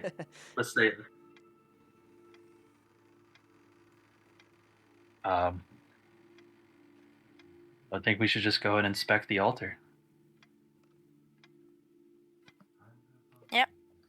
Yeah, I'll agree. I'm gonna walk up to the altar and look at stuff. I'm not gonna really touch anything quite yet. Okay. Looking over it, the culture is a bit foreign to you guys, as you're from this kingdom. You can tell something with blood in it has had its blood spilled into this bowl. It's not messy. It's not like something has been like slaughtered here. Nothing large, so you can assume it was a small creature of some sort. And the altar is kind of just like a place of worship. Looking over it, as I described before, is kind of what you see. Are you looking for anything particular?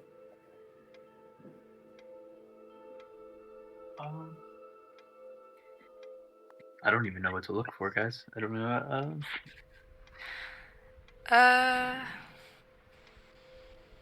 So there's the altar. I'll look for any runes or inscriptions on the altar. There are none. Just the bowl and the stone, and the bone necklaces, kind of strewn about it, and like a dream catcher of some sort type arrangement. But other than the altar, it's just the ingredients, ritualistic ingredients hanging from the ceiling and the bookshelf. Can I inspect the bookshelf? Indeed. So, is everyone going to partake in kind of rummaging through this with her? Sure. Okay.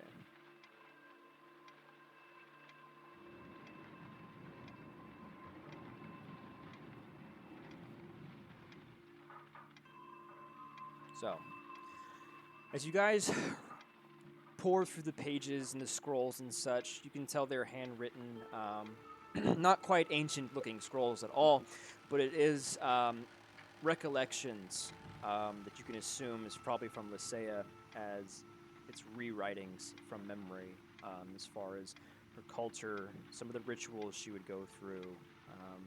Say, for example, there's a part about weddings mixed in there. So it's a mixture of things from her culture and things from like her shamanistic rituals, as far as like whether it's creating tinctures to help sleep, or to like try and see into the future, or to dream cast, or like different things like that.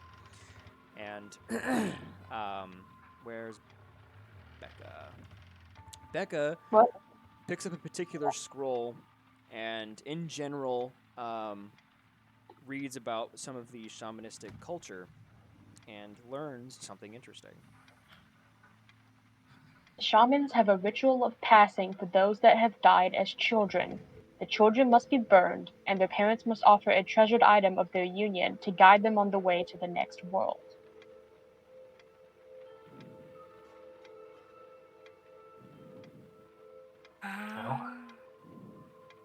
That must be what the wedding band was for. Not one for really lighting dead bodies on fire, let alone children. But it seems like this is the most effective way to lift this curse. Yeah, I was thinking kind of the same We can thing. definitely try it. Alright. Let's go back up to the crib and Let's go burn some babies. Jesus. This is Sorry. Sounds really bad. this is all out of respect for the dead, everyone watching. Yeah, It not is a- don't it is a burn babies. ritualistic burning, Yes. not a malicious kind. All right. Proceed, players. Alright. So we head back up to the other room where we were before, and we're at the crib. Can I go ahead and pull the sheet off of the baby? Oh, yes. I would say wrap the babies in the sheet to be respectful. That would be okay.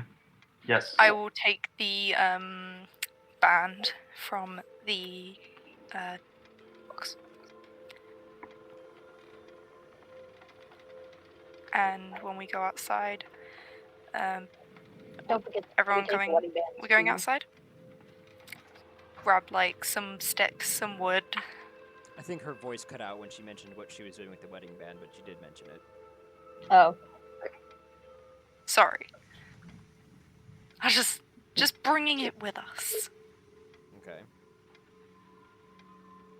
And then like put like a load of just basically create a bonfire outside with sticks and twigs and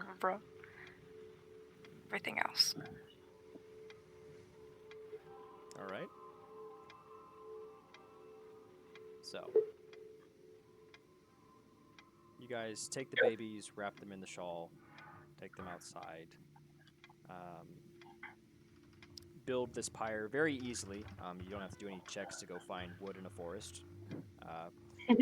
Put together some twigs and sticks and stuff, pile them high enough to create a pyre about the size of what would it take to probably burn these children.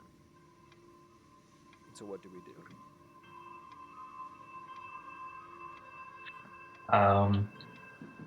I say the easiest way I can get a fire going and Well, start preparing.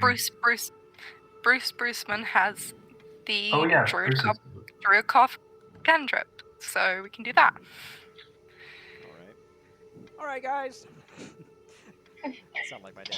Well, I burned the sticks. I've also put the wedding band on there. Onto the pyre. Yeah, onto the pyre with the babies. Okay. So, collectively, as Bruceman comes down and starts to slowly light the fire that begins to rise and eat away at the sticks, the children are center placed by Pandora, who then coils the wedding band and leaves it on top of them.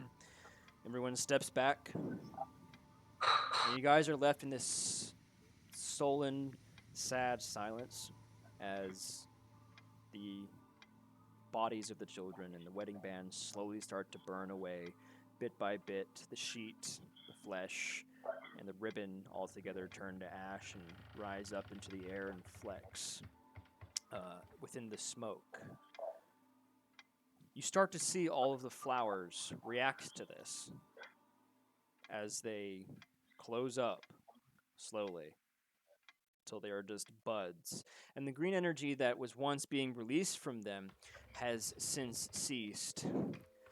But when all seems calm, you guys hear cry out.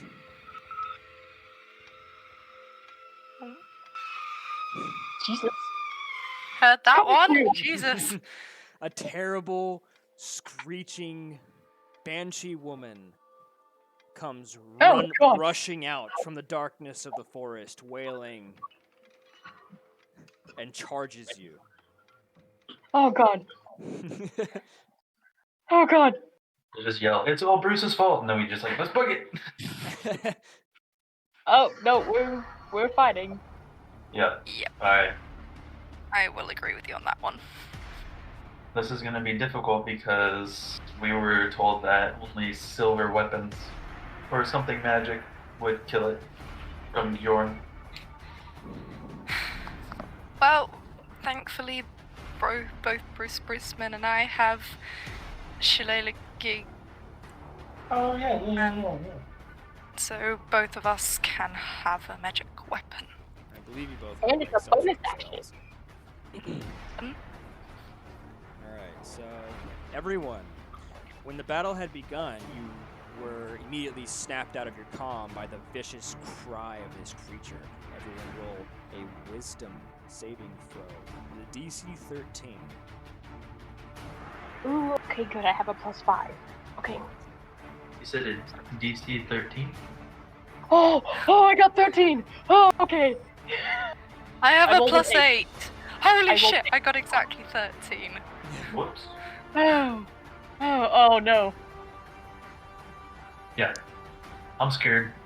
So both Becca and I got exactly 13. For those that failed, which include Will and Bruceman, you are terrified of this creature, not in the normal sense where you have to run away from it like the D&D dictates. You merely have disadvantage on attacks on it now. And you can redo a will save at the end of each of your turns to overcome this fear. A will save. So, she charges after the scream, her claws brandishing in the moonlight, ready to rend flesh. Everyone, just announce actions, and we will proceed in order from Will, Ember, and Pandora, essentially. What are you going to do? I'll just do Bruce first. Yeah, let's go ahead. The only thing I can do is just pull out my sword and shield and sort of do. So she's coming at me, or is she?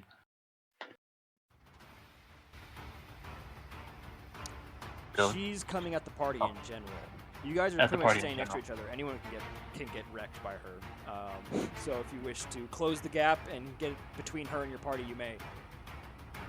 Yeah, I think I'm gonna jump out in front because knowing that they're the only ones that can actually do damage, I'm gonna at least try to stop her from getting close to them.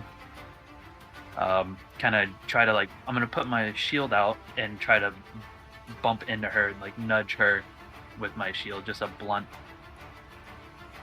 blow with my shield. Okay, so you're going for a shield bash. You won't come at her with your sword? I don't know if that's gonna even does that work with her? I guess. You may. I can figure something out. Okay. So you're trying to essentially just charge this creature, I'm shield charging it. out, Yes. and you're gonna ram her.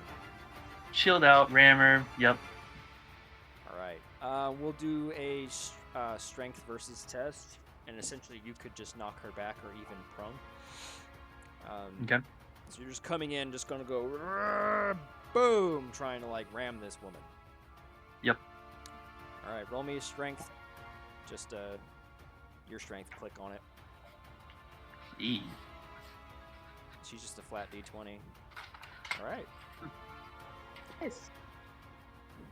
So as she's charging forward at you guys, well, I guess this all happens simultaneously. So everyone continue announcing your actions before we say what happens. He was successful, though.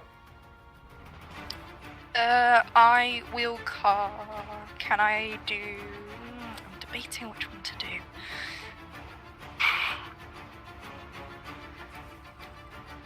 Hurry, I'm a hurry. utility druid, I'm not meant for fighting. I know what I want to do. Want me to go first? Yeah, you go first. I'm trying to figure out which one to do. I want to cast Guiding Bolt on it. All right. I have a little, what is it? I'm pretty sure I remember what it is, but Oh, okay, cool, there's no material component. So, I just cast Guiding Bolt at it. Okay. And I rolled, 17 plus 5 to hit. Definitely hits. What's the damage? 46. Okay. 12. All right. So, have we figured out what you want to do, Pandora? Yes, I would like to cast Produce Flame. All right. Is that And then I chuck it at her. Like a flame bolt spell? Yeah, I can chuck it at her. Yeah. So you can also attack with the spell, although doing so ends the spell, doesn't matter. Okay. And then they take within 30 feet, which I'm assuming she is. Mm-hmm. Yeah.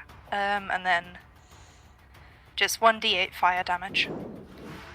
So you're using Produce Flame and then throwing it at her. Is the spell? Yeah. So it's is there an AC it has to hit, or is it a roll to hit, or? It's a roll to hit. Well, it actually just says make a ranged spell attack. Okay. So, whatever your, I think for druids, was it wisdom? Roll to Yeah, hit- wisdom. Roll to hit plus wisdom, I guess, right? That's how that works. Okay, cool. So flat D20 plus wisdom. Mhm. Plus wisdom is 4. All right. So 9. So, the party begins. This howling creature comes out, and you guys start to clash. Will charges forward. Ah! And as he does so, this like guiding bolt of light crashes into the creature. Ah! Says his undead flesh starts to burn and sear, and it barely has time to recoil and catch itself before boom! Will comes in, knocking it back and knocking it prone. It flies back a few feet, hits into the dirt, and during this, the gout of flame to which Pandora produces and throws kind of just veers off course. Well, actually, she has advantage on that because I hit, and then it's an advantage for the Okay. next attack. Okay. Then if you want to re-roll your Roll again. attack. Yep.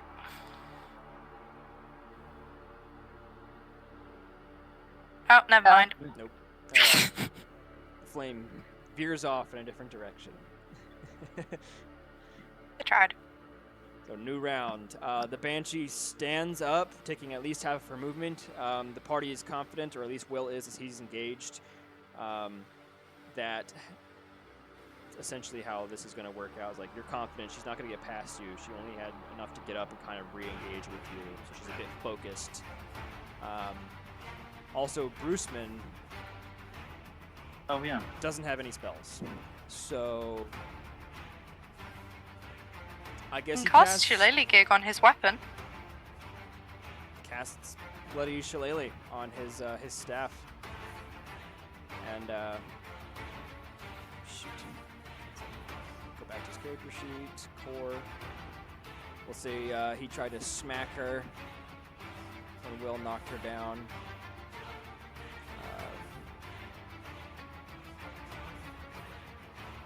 Whoa. Oh, wow. Oh, Nice. it's knocked the head off. 17 plus 4. His wisdom is a 1, so it's actually a 5 damage, but he did roll high enough to hit anyways. So it's 5, so we've dealt a total of 17 damage to this thing. It's still standing. Okay. But barely. Um, Oh, nice. So the Is Banshee it gets bloodied? up. It is bloodied. So he gets up and charges Will and Bruceman. Claws ready. okay. Well, I guess I forget. I do simultaneous attacks, so we didn't completely negate or stun it from its turn. So it will get 2 swipes, either on Bruceman or Will, since they engaged. I guess I'll do one of each. Okay. So with plus 4s to hit on Will, she misses. And Bruceman, she hits. So that's both of her claws. She's just like, like one at you, one at him, and strikes for 7 damage. Bruceman's So down. Yeah, he has exactly 7 HP. He does. Oh, thank God. But again, attacks are simultaneous in this combat, so he still got his damage out on her before she dropped him, essentially. So I guess we could roleplay it out as like Bruceman came up to the first engage, casted Shillelagh, like druidic like power, just using his weapon, and he goes whack upside the Banshee's dome, and she just gets pissed and goes and rends him like from like hip to shoulder, sending him flying back in a bloodied mess as he hits into the ground. And just as he falls back, the guiding bolt hits, the flame flies off, and Bruceman, boom, knocks her away from, or sorry, Will knocks him away from Bruceman. and his unconscious body hits the ground. He is not dead as he hit a 0 HP. He will just take a wound. Now, second round of combat. Okay. I do another wisdom, or no, what do I do? A will check? Yeah, click wisdom. Wisdom. What did I say it was? 13? Yeah, that's Alright. 5. Still afraid of Still it. You have scared. disadvantage on attacks. Okay. Speaking of which, Bruceman actually had a disadvantage as well, so... For the sake of continuity, he actually missed, so it didn't take his damage. So it's still at 12. Still at 12. Alright. Yep. So what are you gonna do, Will? At this point, she's on the ground, and I'm going to lunge at her with my long sword.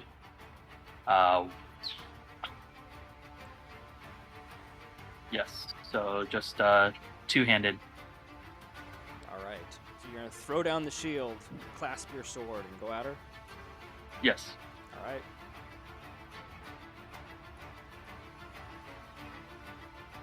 Now roll again to see if that disadvantage doesn't take the hit from you. Roll the long sword again. Yes. This is a disadvantage attack. Okay. She has 14 AC, I will tell you. Oh, so he missed. Wow. His fear overcomes him. He felt confident in this strike. But as she rears her ugly head and goes, "Aah!" He's just like, "Ah!" Misses. Ember, what do you do? I want to use my Sacredest of Flames. Sacred Alright. Flame. That's a Dex 13 save. For if she fails, 7.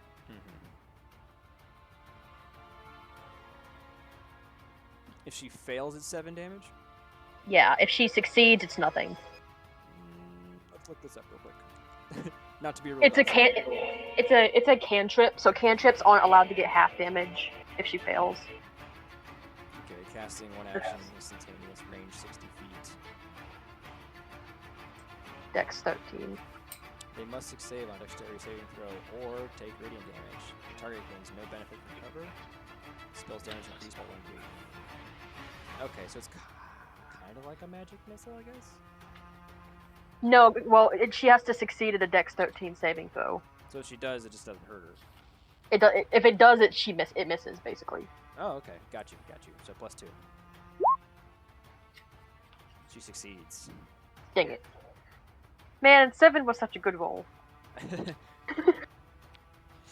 Alright, Pandora, what do you do? You see Bruceman laying in a pool of his blood. The Banshee's still standing. Yep, I am on that. I'm gonna go for, just give me a second, I need to check something out.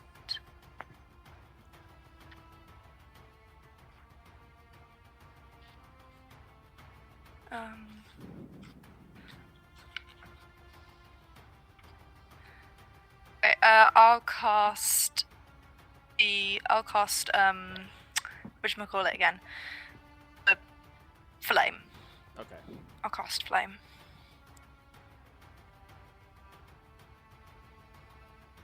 Oi, It hits. there it is. Okay, that's definitely hit.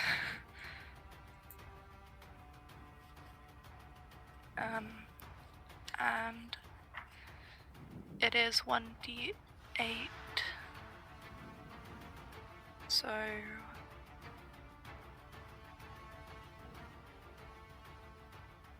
oh, really? Oh, man. What? I foresaw this. She's taking a total of 13 damage then? Yeah. The dice is thoroughly cruel. irritating. Fate is terrible. As the Banshee starts to swipe at Bruceman, who dropped his shield, so he has like, Will. or Will. Yeah. Yeah, Bruceman's on the floor. So he's down to like 13 AC, I think. Yeah, yeah. What did I say was her modifier for attacking? Does anyone remember? +4. All right. Oh no! She got a crit in there. My- Well, Goodness. the second attack missed, so ignore the 5, Shit. but he did take the 8 and 3. I'm dead. No. Got a destiny point? No, I already used it. I'm He dead. used it. Oh, damn it. No.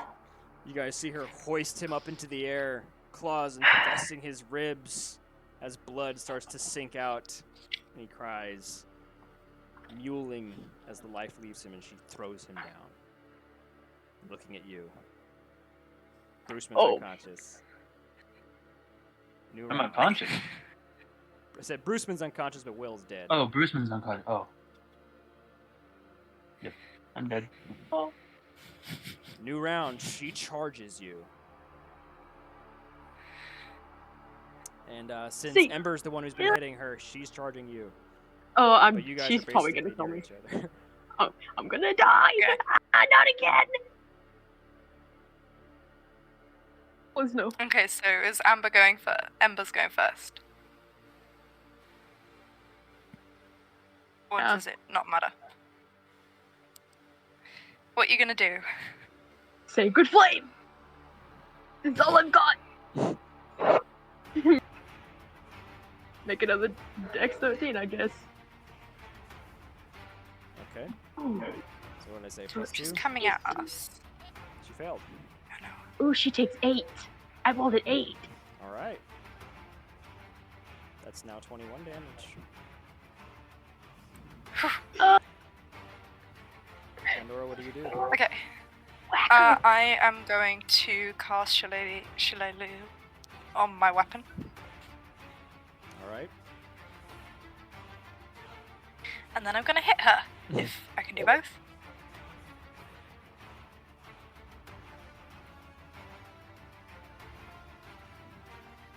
Do it.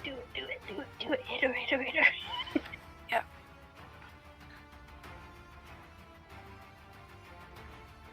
I'm guessing she missed. Unless she has a +6. I do. With a plus 6. I have exactly a +6. Good miss. Awesome. We're rolling real close. This is wisdom, isn't it? Right, so it should be like, I guess 4 plus your 2 from your proficiency or something? Yeah, 4 plus my 2. Yeah. Goodness, yep. So you hit her. Fantastic. Thank So, God. whatever- And then it's a A D8 plus 4. 8. Alright, 7. alright. She swings. I'm gonna die. I'm so gonna die. How much AC do you have? 17. Alright. Won't be too bad. Plus 4. Miss. Plus 4. Crit. Oh! Yeah. 11 Dead. damage. I'm going unconscious. I'm using my destiny point. Alright, you're 1 destiny point. So she comes up and just all at once. But you guys are blasting away at her and she falls. You guys did manage to kill her in that round. The Banshee finally ceases as you hit the floor unconscious and only Pandora is left standing. And she just goes. I've got so much healing to do and I've only got 2 spell slots. Well, it's okay. There's only 2 people that you need to heal. She blows away into nothing. True. All right. Whew. Well. Will, Will. Yeah. in your last dying breaths, you may have Will say something to the party, as he's like a last chance if you want to say anything. Well, to Pandora.